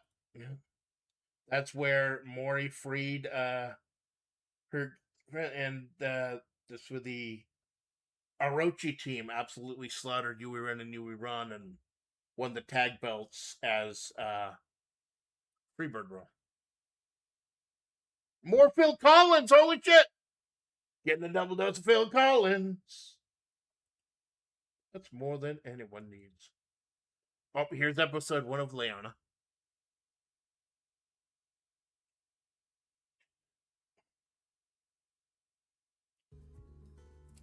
I think that came out really good. It's always good.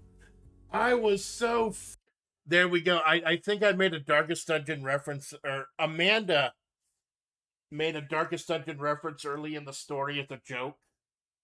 And I was determined to end the story with the Darkest Dungeon reference. And there you go.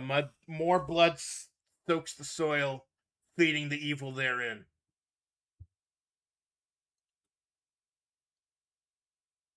Get to the point where they meet in front of the church. The one source of light that existed, eschewing it as they did with all light. I got your text? Leona thought she grabbed the phone, but once the military had pulled out. Symbolic of the rot infecting her, she was safe. She was unknowingly armed to the teeth. Of course, having sat in the car as long as it was, she'd have to get it clean before she could put her faith in it. So joined the pile of guns, brass knuckles, and knives accumulating in the backseat. Yeah, you see, Amanda almost died out there, but it was Leona who saved her. purely just to get her car back, but in the end, they did become friends. The real answer, however, came when she hopped into the driver's side, reaching the glove compartment, then reaching just a bit deeper. And in the end, if it wasn't for Leona, Amanda wouldn't have had the confidence she did to stand up to the justice. Pulling out what looked like a small burner phone on a thumb drive. Leona closed her eyes, praying to whatever god that church was built to worship that the information was intact. Things like remote cameras in Mojave weren't always the most reliable. Oh, here's the first confrontation. Particularly those strange white obelisks Amanda had found. So having a dashboard camera connected to physical media was a must. Now I finally get to know what happened to Leona. Cosette, Leona thought, just as Amanda walked out the church. Fuck are you doing to my car? Amanda screamed, sliding on her Alucard glasses as she cautiously stormed over, reaching for the Desert Eagle in the small of her bag that she knew wasn't there, purely out of instinct. This drew up Leona, who was actually armed, as she pocketed the phone on the thumb drive. Leona, who was in fact packing heat, stared confidently at Amanda. The roadkill one was literally a foot taller than Leona, but probably way less than she did, to a pair of stark contrasts. Fuck said this was your car, fuck ass! Leona shot back, staring at the androgynous roadkill. How'd you get your hands on my rondo anyway? And he fired. And they've become friends. So, don't keep it with Malone, Darkest Dungeon. Now you see I'm not doing the 7 karaoke anymore. I'm just having fun karaoke. Like I'm enjoying singing again. I just sang as in the middle of the day, apropos of nothing. Just having fun.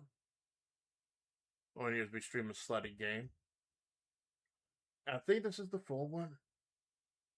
Then Death Road to Canada, everything went to shit now.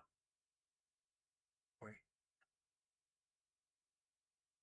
No, hold on, wait, was this? Oh, the fucking goat! The fucking goat, I think. Amanda Splat's what's revealed. Minimum. Fuck you, YouTube. Is this the one where I rage quit? We'll start with the hotel. Hotel seems to have the most supplies of any of them. One small hotel has more Dead Road through. I gotta play Death Road again.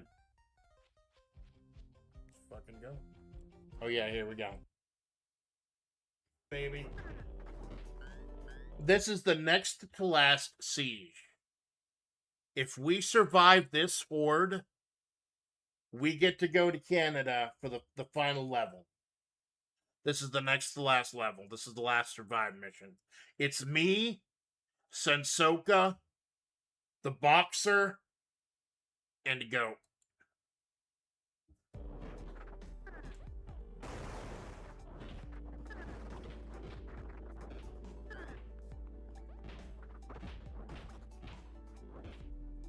This is my mistake. My mistake was going inside the house at all. I should have stayed outside, made like a path, and just bobbed and weaved like I do with Megabonk. Because Death Road to Canada is just Megabonk, if you think about it.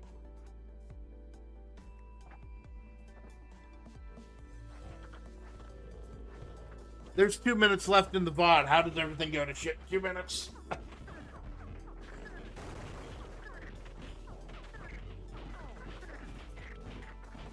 Oh, someone died. I think it's me. It must be me because now I'm controlling Sensoka.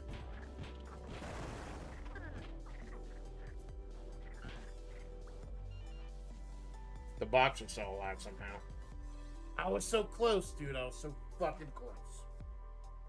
I wanted to get Amanda to Canada. You know how hard it is to get your starting character to Canada? I got all the way up to the last.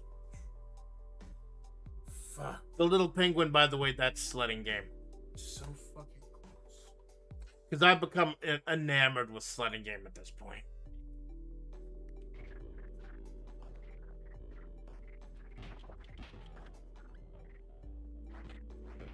Ran out of bullets. Died. Now it's the boxer and the goat. If the boxer can get out,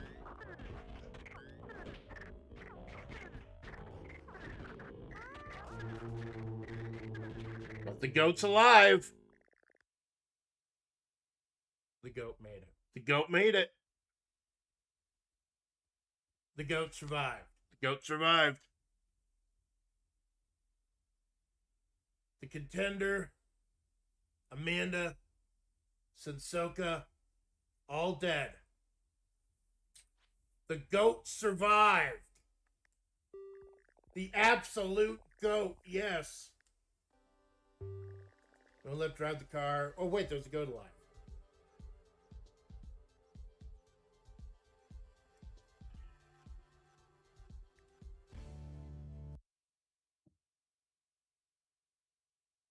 The game just ends. And then I rage quit the stream. And right at the end, I just uninstalled Death Road to Canada. Like 10 seconds after that. Oh, here's me playing one of my favorite Nintendo games, Buck You here. Just doing just some old school. This is something I want to start doing a little bit more when I don't have a game double features. I've got a lot of games that I don't think are good enough to do a full stream on. But I don't think they deserve to sit by themselves. Or just be grouped in part of a thing. So, doing these types of streams are perfect for two games in a stream. So here's part 2 of the Land of Perdido, and there's Magician. As above, so below.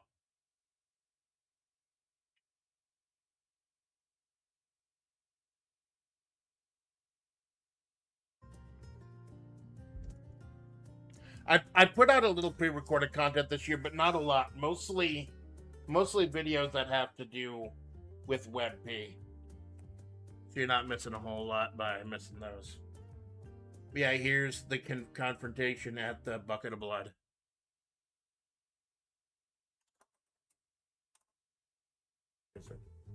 It's like you're trying to fuck things up for me and Cosette? You and that fat inbred hick with a sniper rifle? It was you. I fucking know it was you, man. Confess. Magician, bloodied as he was, grinned as he spat out one tooth. Why you being so aggro, bitch? When the sheriff found out about this... But there's Lana with the 80s Don Johnson suit. With the phone numbers for all on it. You recognize that number, fuck ass? Tell me whose number it is.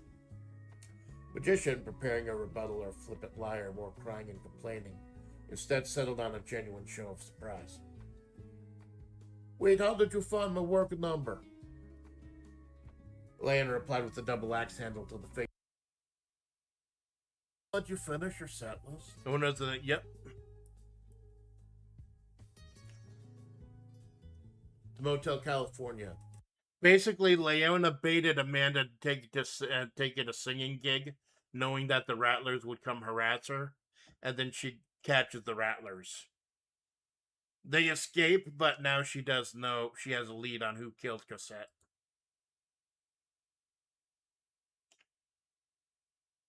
So after the Dokapon collab collapsed, I wanted to do Dokapon myself.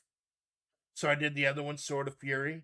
And it was streaming that game I realized, no, Dokapon is not a good stream game. 2.5 hours later, I was so far behind, I was never going to catch up. And I'm just like, no. It's just not a good stream game. And here's Chicken or Beef. Geese Howard. Now, this is another step up, because this and Jigoku and Dark Jigoku is hot. This is where I started using AI backgrounds. But as far as the story goes, Geese Howard has been World Heavyweight Champion since like November. This is where his reign ends. Remember, no pinfalls.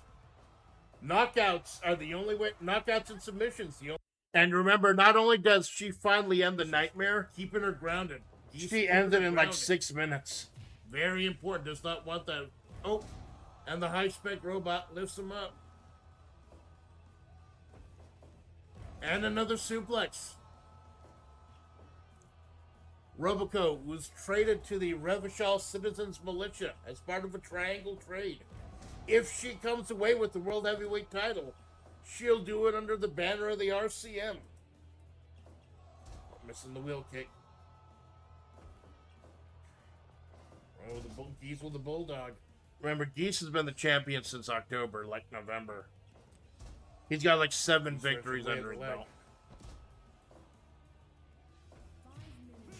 Kick, slap, kick, slap, kick, slap, kick. And another big kick by Robocop. Oh, what? With the T-bone suplex. One of the safest suplexes, the T-bone suplex, is what KOs him. And just like that, after like 7 minutes, out of nowhere, the round's over. This is why I love Fire Pro. This is why I put together the cards, but I don't determine the winners or losers. I do it because I love it when the game does it. Because the game surprises even me. That's why I love doing Fire Pro, because it's entertaining for me too.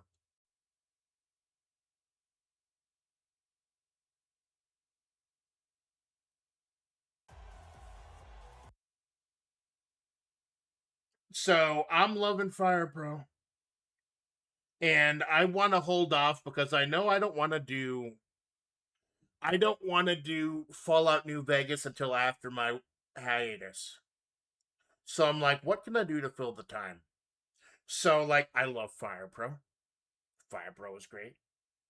And I'm like, hey, I've never done mission mode. Let's try mission mode. And look, over 300 views. That's nothing compared to most of my favorite compatriots. I know I'm usually a fucking 1 view. That is a stupid amount of views for me. An impossible amount of views. This is like, and of course, Alpha, big muscle mommy wrestler. Maybe that's why it's got so many views, because Alpha's on the cover. So this is me doing mission mode. Story mode. And it draws a ton of people. And I actually met a wrestling fan as a new fan. I don't know why I clicked it. It's a series of missions. Kane. Oh yeah, here's Carl with the sledding game. See if I can get the right clip. And then I kind of forced myself to do a San Ruby stream and just realized, nah. I think Sandy is a streamer or other characters as streamers. That's over. From now on, the story stays in the story. I got a whole bunch of other stuff I could do. People I could collab with, things I could do. But the story of the Mahavre project is going to be its own self-contained thing.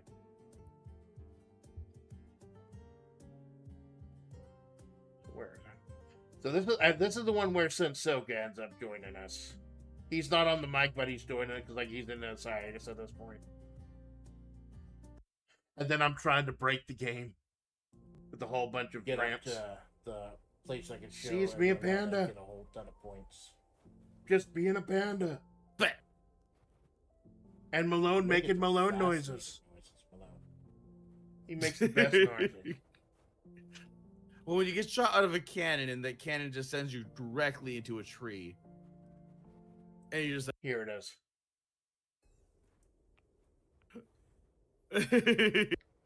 Oh Jesus Christ! He's got like the fucking Donkey Kong hammer. That's not cool.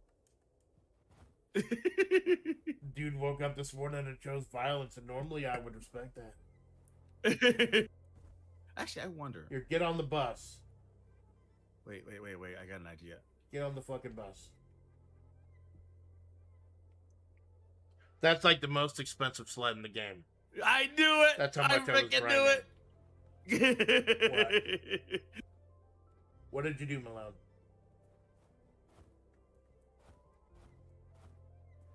I want to look at the point where both he and Sensoka. Here we go. Check this out. So, this is how I deal with problems. This is how I deal with problems. Crap. Yeah, get run over.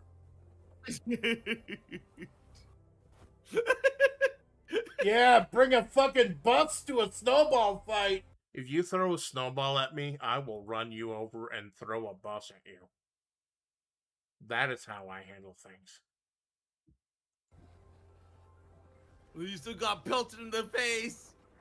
Yeah, but now you're roadkill. Doesn't feel so good, does it, fucker? I should know. It's just the cutest little game, man. There's more fire, bro. The streams themselves, like, they're fun, but, like, they're not the biggest. Like, it's just basically trying to do a mission. Like, you don't even get to choose your character. Oh, here.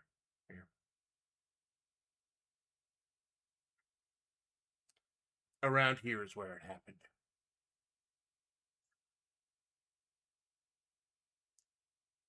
So here's me trying to learn how to play Mahjong, but I get stupid fucking bored. So I just play Neo Turf Masters instead. So here's Road Out of the Nightmare, Life from Sturgis. This is where Roboco successfully defeats the guy. I actually work doing mission mode into WebP. And the guy, Steele Johnson, from mission mode, he challenges Roboco for the World Heavyweight title. He wins, but Sam Dag Boomer ends up stealing one half of the tag titles. So the tag titles are the hands of G-Man and a fucking Boomer. Right, and here's part 3 of Leona Perdido Armstrong arc. You notice I'm getting really, really good pictures for the thumbnail. I think somewhere in the back of my head, I was thinking, no, people aren't clicking because of the gameplay or because of my genuine love for professional wrestling, which I grew up watching. No, people are watching because they got a big muscle-bound woman in the thumbnail.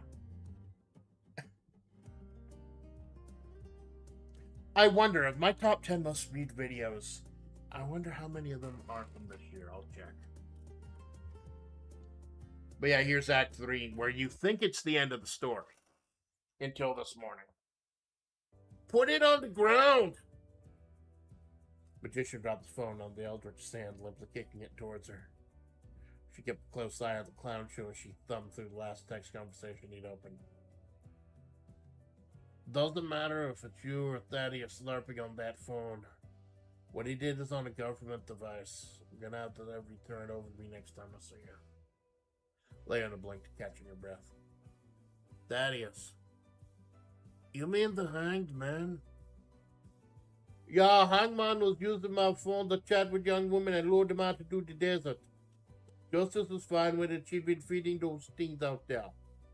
When Cosette died, that was going to cause problems with any friends she left behind in the old courthouse. And you know everyone's friends with Cosette. So Justice took my phone to scrub the messages. You know my law firm is a separate encrypted app. Let's see if I can get the Hanged Man's actual death. You have the wrong person.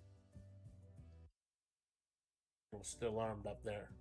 Leona cautiously looked up. There was Thaddeus Garfield, the rope cut around one ankle, hanging upside down by 1 foot from the rafters of the belfry. The literal Hanged Man. The Colt 25 tumbled from his hand and Leona pocketed it, having effectively disarmed the man who had Cassette killed. Yeah, basically the thing that makes Mosper New and Leona snap is that Thaddeus was doing it to himself while talking to Cosette, an AI trained on Cosette's voice. And that's what made her snap. Luckily, she stopped herself from killing him. And then God killed him. God just made the rope snap and he just plummeted to his death.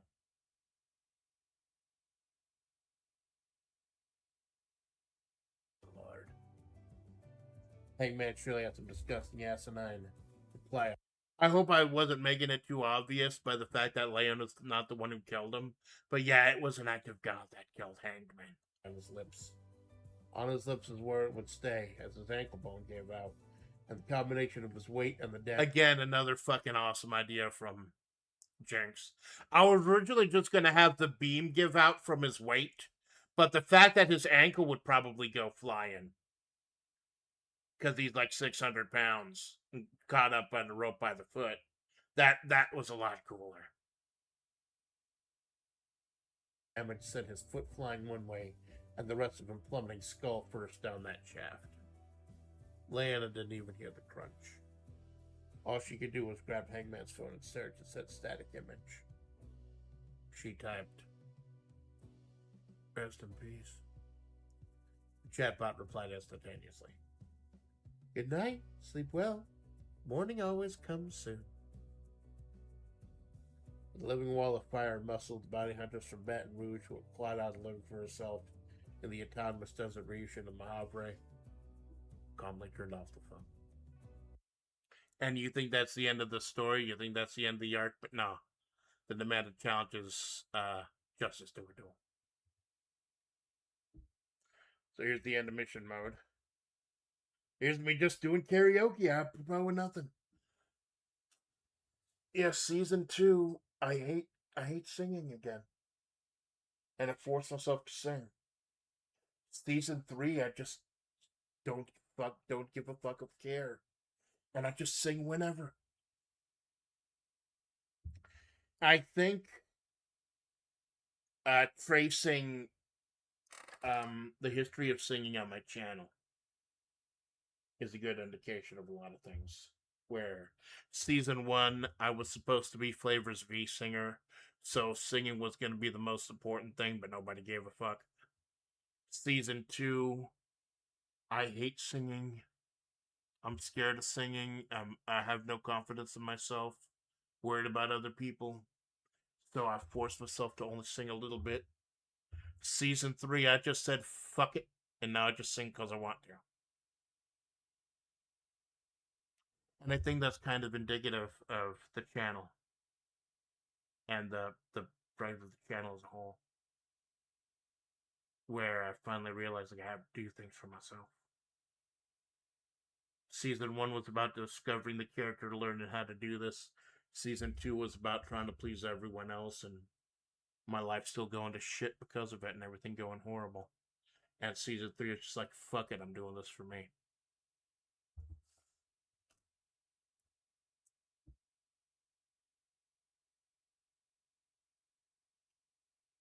Hey, who's this motherfucker? Who's this motherfucker right here? Is that Drunk Clyde? Killing 3 people in one turn? The adventure one? That could probably make the game go faster, right? Yeah, the adventure ones do make him go faster. Yeah. So, like, everyone else is gonna have to, like, jump back in because I went ahead and reset the room. There's the pancake boy. Elf, you gonna...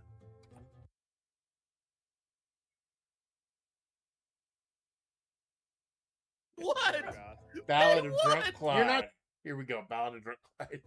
I Kills 3 hear people in the one turn. battle cry.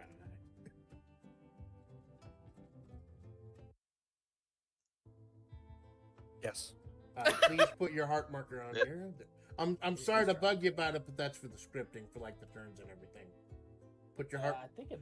Put your heart marker on top of the alcohol marker, or the other way around, because that knocks you out of the scripting. Okay, there we go. Okay, now, Drunk Clyde killed 3 people in one turn. That was a whole mini arc. Yeah. Just your action combat. Drunk Clyde is all elite. Everyone put your drink. Everyone who just got knocked out, put your drinks back in the drink. Technically, it's hard for me to say.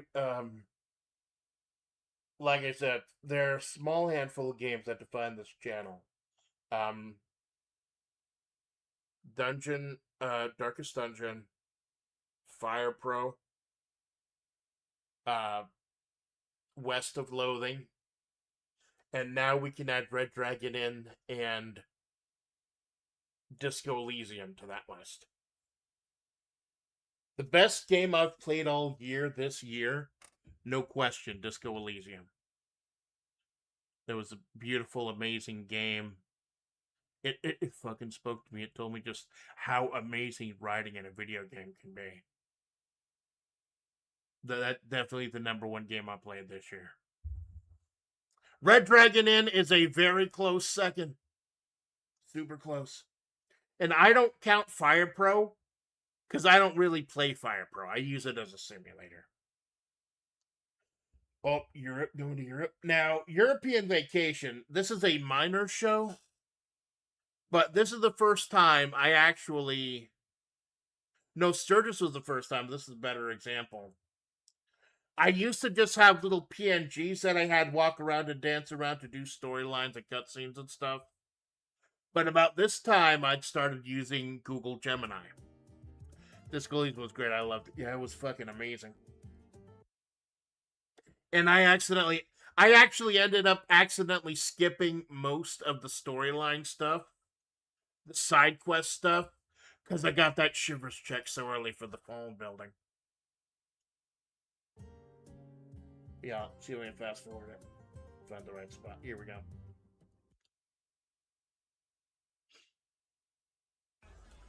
So what I initially used to do was I just got transparent PNGs and I had them dance around and move around. Never found my gun though. Well, I won't spoil anything in case you want to play it again, but you gotta talk to Everett about that. Once I started using Google Gemini, that was the only free AI art thing that allowed me to upload like 7 or 8 different pictures at once. So I made pictures, AI art pictures, of these confrontations. There's Hishiakibono from Uma Musume, Hakan from Street Fighter, G-Man, and Dag fucking Boomer, who is actually an edited version of Big Van Vader. And I can actually use these to tell the story better.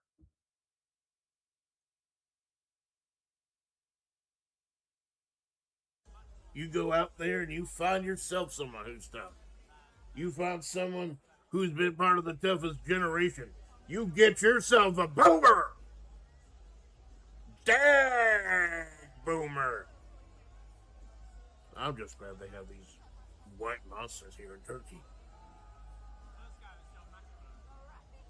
As eloquent as Mr. Boomer puts it. But yeah, so instead of just having little PNGs, I actually make full pictures. It takes longer, and I don't get to do as much improv, but I think it looks a lot better. I honestly think it looks a lot better. Let's see what else. Finally got Landoltus Flowers playing Neo Turf Masters. Nights in Tight Spaces. Fights in Tight Spaces defined this channel in Season 1. I don't like Nights in Tight Spaces. I don't think I'm playing that again. And here we go. Until last week, if you'd asked me what my proudest stream was of this year, I would have easily said the April Fool's stream. But honestly, I'm so happy with how Locked Out of Heaven went, I'd put it right up there too. This is probably one of my favorite WebP shows so far. Because I spent a lot of time writing the twist ending. To be totally honest... what? Oh shit, hold on, bear me.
I'm back.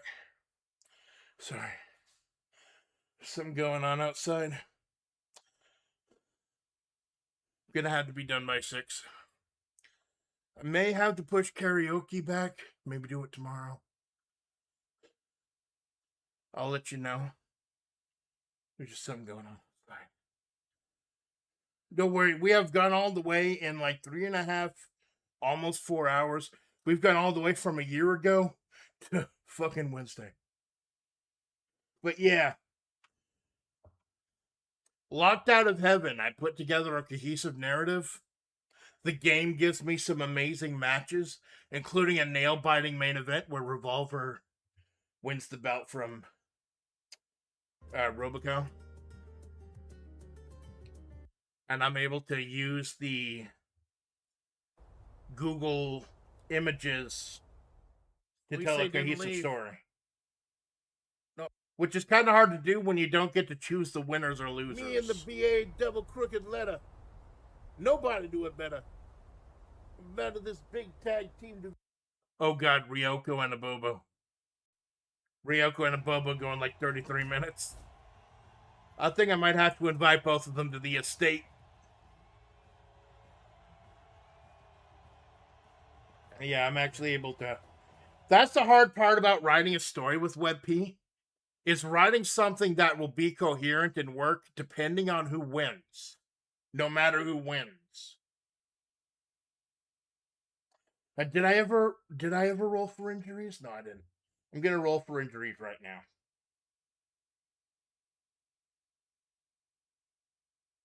Now I can't show you the screen when I roll for injuries, because when you do the dice thing, I think it could potentially show your IP address on random.org.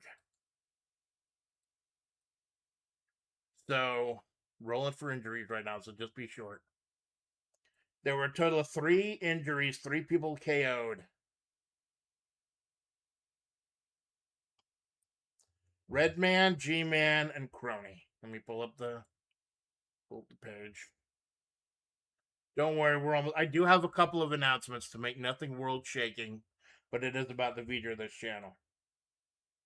So, Redman was KO'd by G-Man. G-Man was KO'd by Abobo. And Crony was knocked out by Suisse.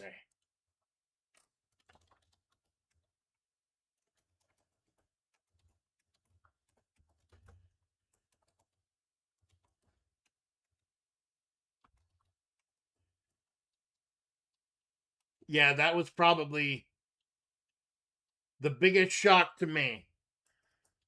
I fired G-Man a couple of months ago, and the RNG in Fire Pro, I have like 700, 800 characters in Fire Pro.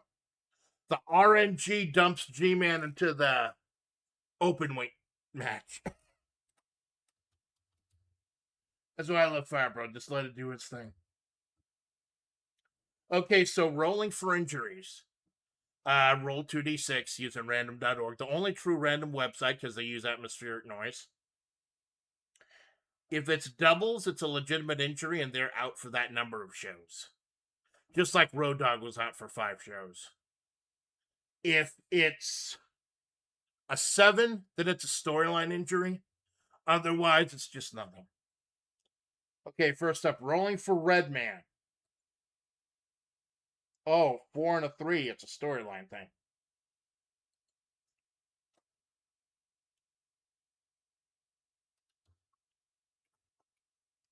So it looks like Redman's going to be in a future stream. Which is cool because he's my favorite rapper. I don't think I've ever done a Redman song on karaoke, and that's because I don't like weed. But he is my favorite, Reggie Noble.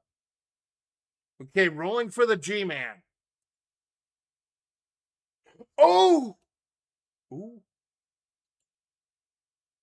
G-Man's injury at the hand of Abobo was legitimate. I got double 2s. The G-Man's injury that he suffered during the Crazy 8's match at the hands of Abobo was legitimate. he's going to be out for 2 months. So that means the next 2 cards, no G-Man. Even if I end up getting him through RNG like I did with Locked Out of Heaven, he's hurt. He's not medically cleared to wrestle. Holy crap. And finally, Auro Crony. 1 and a 3, nothing.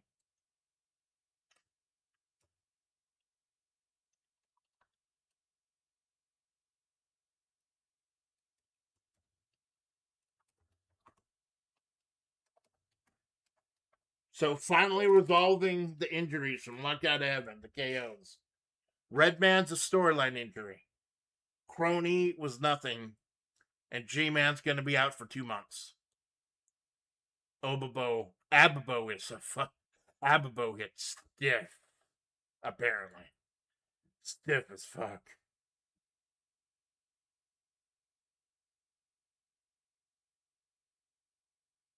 See if I can pinpoint the exact moment where Abibo broke G-Man's neck.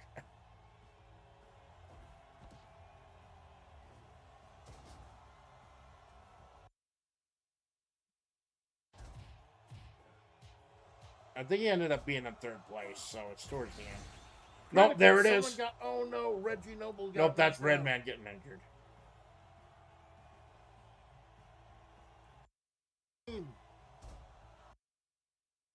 And it starts all over again. The clock starts all over again.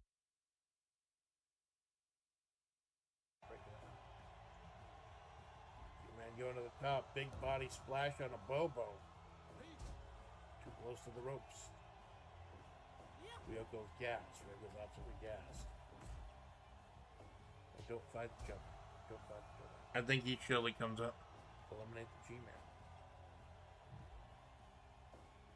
That's another thing I tried to be subtle about during Locked Out of Heaven. Normally on the shows, I play the impartial announcer. In Locked Out of Heaven, I was trying to throw my legitimate commentary in throughout the show to hint at what was coming during the ending. And here's me saying, attack the G-Man first.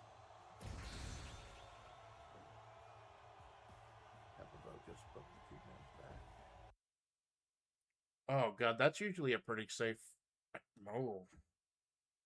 So maybe it's just mounting injuries for the G-Man. But nah, so basically, like I said, I apologize for this on a stream earlier where I think I may have scared some people with what I said. No, I was trying to be like Attitude Era Vince McMahon, in which it's the moment where Vince McMahon stops being a commentator and starts being the owner and starts being a character in the show.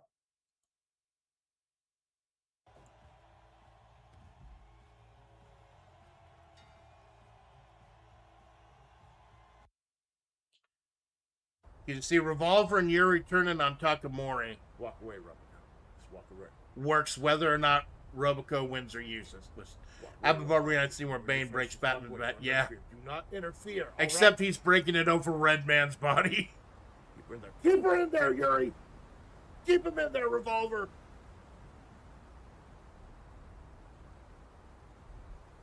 Keep him in there.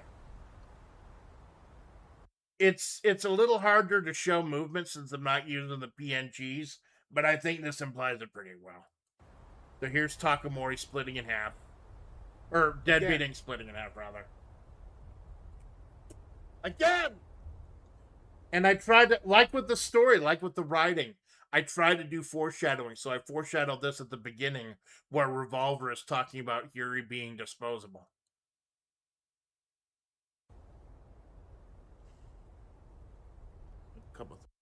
And here's me with Yui Ren and Yui Ron. Start carving people up like a fucking Christmas ham. Yeah, and here's me, like, Mori is my main heel right now. This is my attempt to do a double turn. Where Yui Ren and Yui Ron become healed and Takamori become face. Except instead of doing it in the ring like Brett and Austin did at WrestleMania 13, I tried to do it through this promo. Although the Estate is not supposed to be heels. The Estate is supposed to be like middle of the road. But this is me cutting the promo. There's Yuri Ren and Yui Ron. What part of your game is that, man? It's not fair. It's just not fair. And it's only by the grace of God that Hishiaki Bono and Hakan beat you straight. I didn't have to do anything further. Yeah. Takamori losing clean to Hishiaki Bono and Hakan actually fucked this up pretty badly. And they had to rewrite a lot of what I was going to say. Because a lot of the promo actually hinged on Takamori winning the belts. Hakan is crazy powerful, though. Hakan is like a fucking superstar.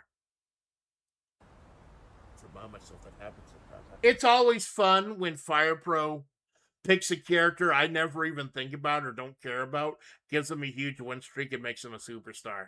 So Hakan is a thing now. Remind myself what shit sucks.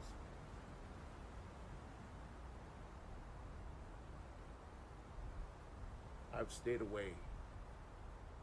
Getting interfered. Can't just keep getting dubbed. Yep. On the scale, that's long. King Corn Karn, the King Corn Continental Champion. But this is the last straw. That was the last straw. And it helped, and it took someone to help me realize that. It took a man to help me, and it all started back at Jigoku. Is Dark and Jigoku is hot. And I did plant the seeds during the promo for the Sturgis show that Revolver has been talking to Amanda. From getting beat down by Punk and Kiara. I've been planting the seeds for Revolver for a while. Because of that, I gave him my ear. And honestly, I like a lot of what this man was saying. So I did not engineer this title win. He's fucking cool. And Hishiaki Bono is crazy powerful. Hishi almost beat Geese clean for the heavyweight title, actually. Robico, in the fishing village. This is not involved. You're not anymore. Just walk away. Yeah, this is me doing Brett screwed Brett, but it's Maury screwed Maury. What they have become. What they've made me become. What they have made me become. And that makes me sick more than anything else. I'm watching. This is the house. I'm watching the mixer very carefully to make sure I don't peek. Webby is a house I've tried to build from the ground up. Something I want to leave behind after I'm dead.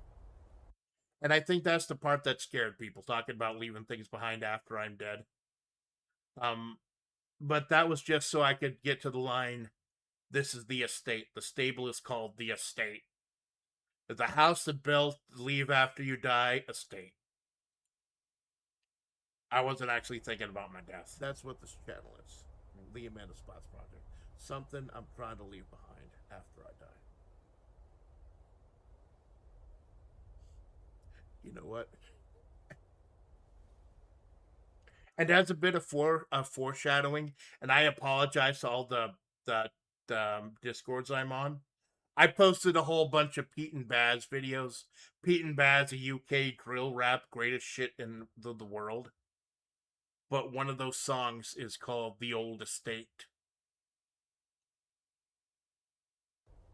That actually kind of fits, if you think about it. Something to leave behind after I die. And the house that I tried to build.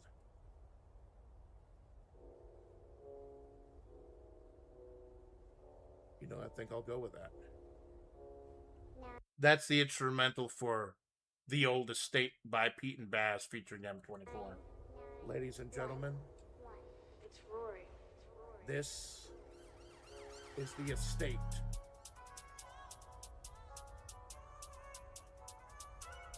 Nigga, Revolver, Yuri Ren, Yuri Ron. Man, Yuri. To be totally honest, the reason why I didn't establish all 6 members of the estate, I was going to throw in the Road Dogg and Billy Gunn. But it's because I didn't know if Yuri Ren and Yuri Ron were still going to be a tag team. Like, there was a match they were in where they might have been forced to break up. I didn't know whether I'd have them as singles wrestlers or tag teams. They won, or they survived. They didn't win, they survived. Link and Zelda broke up. But I think now, after that 30-minute match, I might have to induct Ryoko and Abobo into the estate. And here we go. You are here. So, like I said, let's see. So that is it. If you'd asked me what my proudest stream was of year one, it was the Gartic Phone collab with like 8 people. And my proudest stream of year two, up to last week, I would have said the AI stream, the anniversary, the April Fool's stream. Now I honestly feel like Locked Out of Heaven might be one of my best streams ever. So just gonna do like I'll try to gonna be a little over, it's gonna be a little over 6. Just gonna take a quick look, see what procked off with y'all this year. Then I got a couple of announcements I got to speed through, and then 10 o'clock karaoke. So let's see, of my top 10 streams, how many of them were this year? 10. Number 8, slaying Brigand Wolf in Darkest Dungeon. But my 4th most watched stream, the Fire Pro Wrestling Tutorial Mission Mode, first one. And the third, I expected this one, though. I expected this one. Because of the whole day one thing. So I tell you, though, this is why I tell you Fire Pro saved this channel. I try not to do things for numbers. Like, I'm happy doing a stream for like 2 people. I'm a 1 view for life. I fucking understand that. But the fact that this is why I say Fire Pro saved my channel. Of the top 5 streams I've ever done in terms of views, 3 of them are Fire Pro. This is the type of stuff I would do alone, just playing Fire Pro Returns on the PS2 to entertain myself. And the fact that y'all are entertained by it too warms my heart. And it helps with the Menhera. It really does. Knowing that y'all are enjoying this too. So are there any pre-made videos that I want to go over? Here's Tales from Sturgis. All of it's... Wow! I made a little 8-minute video in sledding game. It did a surprising amount of play. Work stream, mostly WebP stuff. Pre-recorded pay-per-views, Royal Show, Rumble, Violent Fight, and Come Again. Minor shows. Oh, this is the one where Orochi New Face Team won the 2006 King of Fighters. Their 2026 King of Fighters. And ended up corralling it into a tag team shot for the Freebird role. I'm surprised my little sledding game, this is very simple. I'll go to it, just show you if I play. It's just a little 8-minute game about how to make a shit ton of points in sledding game. QRD. Get 9 arrows and a ramp. Move to the top middle of the ramp. The nape of the world, as I call it. And then just somersault endlessly into the darkness. Try to land on your feet. And if you've got the right cart, you can get up to 17,000. I get 17,000 points in this stream. This is your faithful Amanda Splats, the Amanda Splats Project. Desert Eagle and Mahavri, storyteller of flavor. Just keep rotating diagonally. Keep rotating diagonally. And level out once the Yeti sound gets too loud. There it is. 17,515 points. All alone. You can do this yourself in a private area. Private server, rather. So, there you go. Year 2 of the project is in the bag.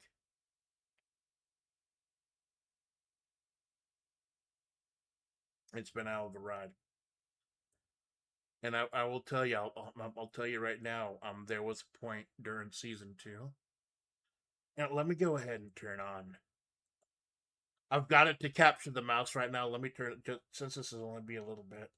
I'll go ahead and turn on the video capture. Turn on the camera, rather. Turn off the mouse tracking. Make it a little bit personal.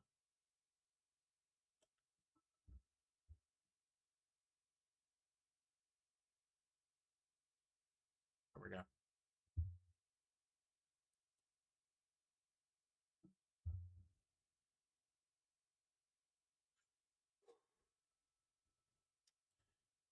So, towards the end of this year, quote unquote, the end of this season, rather, there was a point where I was ready to quit. Towards the end of season 2, I was ready to give up during an incident. And I think y'all know what it is. I'm not going to bring it up. And then a few months ago, there was another incident, and I lost access to a lot of people. Like, I can't check out a lot of my friends anymore. I'm not going to harp on it. I'm just going to say it went to my mindset of what I want to decide to do for the future of this channel. I am currently staying, quote unquote, on Kara Malone's couch. I don't think I have the strength or the energy or the intelligence to put together the type of grand, amazing Discord server I want. Especially since I don't know how long it would be up anyways. And I worry about moderation and shit like that. Considering that, I'll make the announcement right now. Here's the big announcement right now. When I initially started the Amanda Splats project, I agreed to do it for a month. And after that, I agreed to do it for 6 months. At the 6-month point, I decided to renew it for another 6 months. At the 1-year point, I decided to renew it for 2 years. Or the 2-year point. Now we're at the 2-year point, and I'm making the announcement. I am renewing the Amanda Splats project for a 3rd year. But I think that's going to be it. The author will continue streaming no matter what. But I know Amanda as a character may have a shelf life. If nothing else, I may just stream as Amanda, and then just the story will be completely something different. Amanda will just be like my streaming persona. But I have thousands of characters in my head, and I want to explore all of them in my writings and my stories. Although I've fallen in love with this world of Mahavre. This horribly broken, shattered fucking hellscape that Amanda calls home. And the people that live there. So I can guarantee you that it'll be the Mahavre project and the Amanda Splats project for the next year. But after that, I'm going to analyze it. But as far as actually streaming, I'm going to stream till I'm fucking dead. That's the important announcement. The lesser important announcement is that I'm going to try to stop cursing. I want to stream doing what I love. I want to stream the great things that I love and the stories of the amazing people that I met along the way. But I also do want to get some views, get more eyes on it, so I can do what I did during the Balatro stream, the Balatro Vampire Survivor stream, and use the eyes that may be on me to tell you people about the amazing people I know and the amazing people I met on this journey. So in order to help add to search stuff, maybe get my videos recommended a little bit more so I can spread the love, I'm gonna try to stop cursing. In season 1, year 1, I did it intentionally. I cursed as much as I could intentionally because I thought it would fit the character. Season 2, I was just depressed. Season 3, it just stuck. And sometimes I can't turn it off. So yeah, that is the big announcement. Is it's going to be Amanda for at least the next year. Minor announcement is I'm going to try to stop cursing as much. I'm going to try to wean myself off slowly, sticking with Carlin 7. You know, shit, piss, cunt, fuck, cocksucker, motherfucker, and tits. The Carlin 7. I'm going to try to start with those.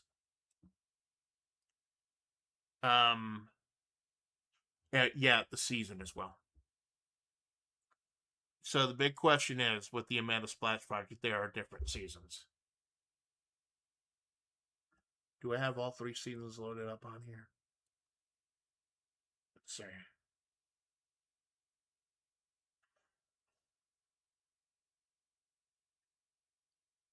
Nope, that's Mossberg.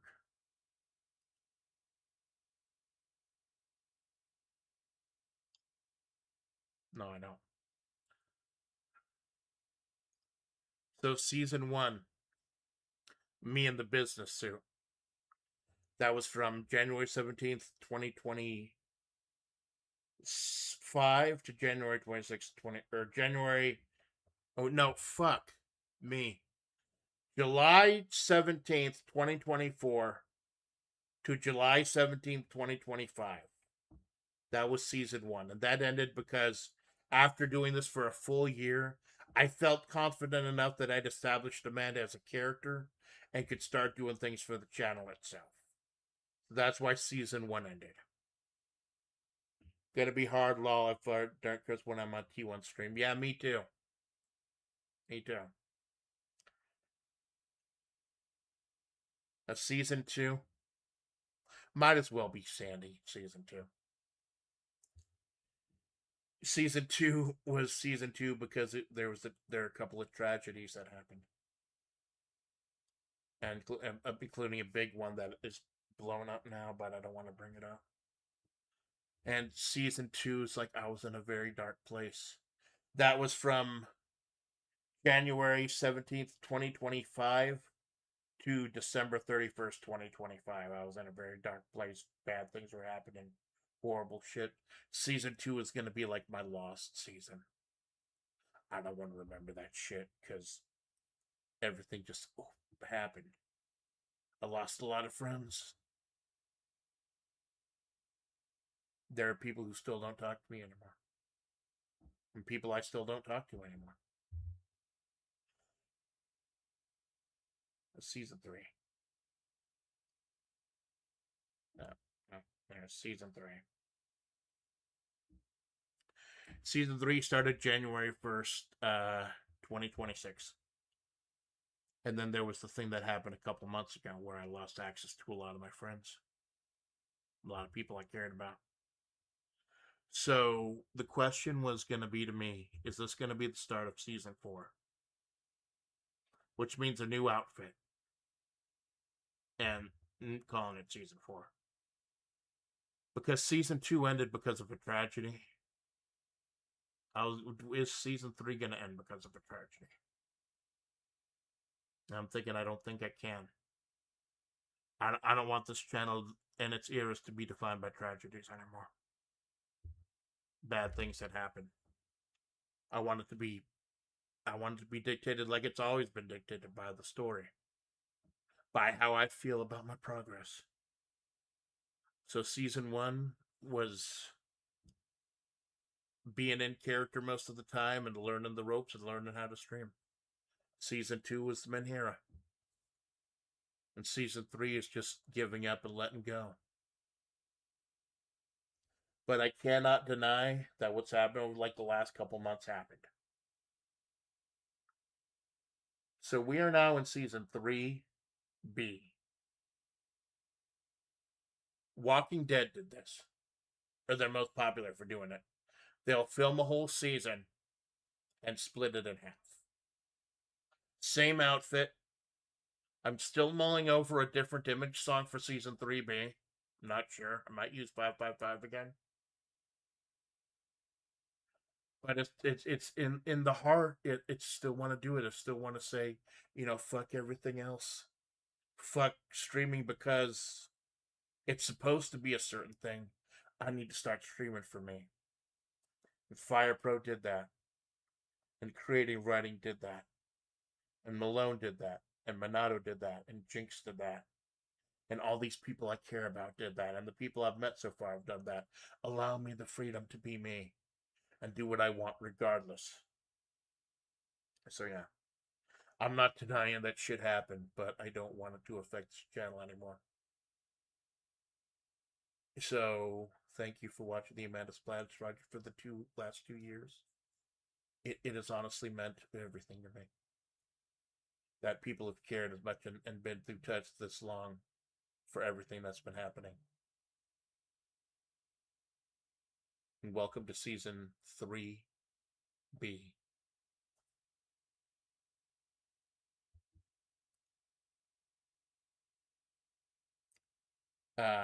Sinsoga, thank you for stopping by. James Frampton, thank you for stopping by.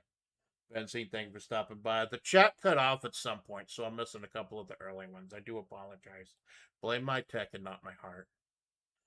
Malone, thank you for stopping by. Clanker, thank you for stopping by. Jinx, as always, thank you for stopping by and being a fucking homie.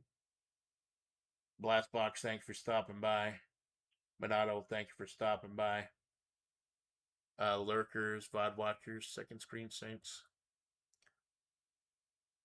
As of right now, assume karaoke is going to happen at 10 o'clock. It all depends what happens as soon as I turn off the stream and walk outside, talk to my neighbors. If it, as always, if I don't update you, assume it's going on as planned. But I am your faithful Amanda Splets. And we continue rolling on with season 3 of the Amanda Splats Project. Thank you. Y'all have a good night.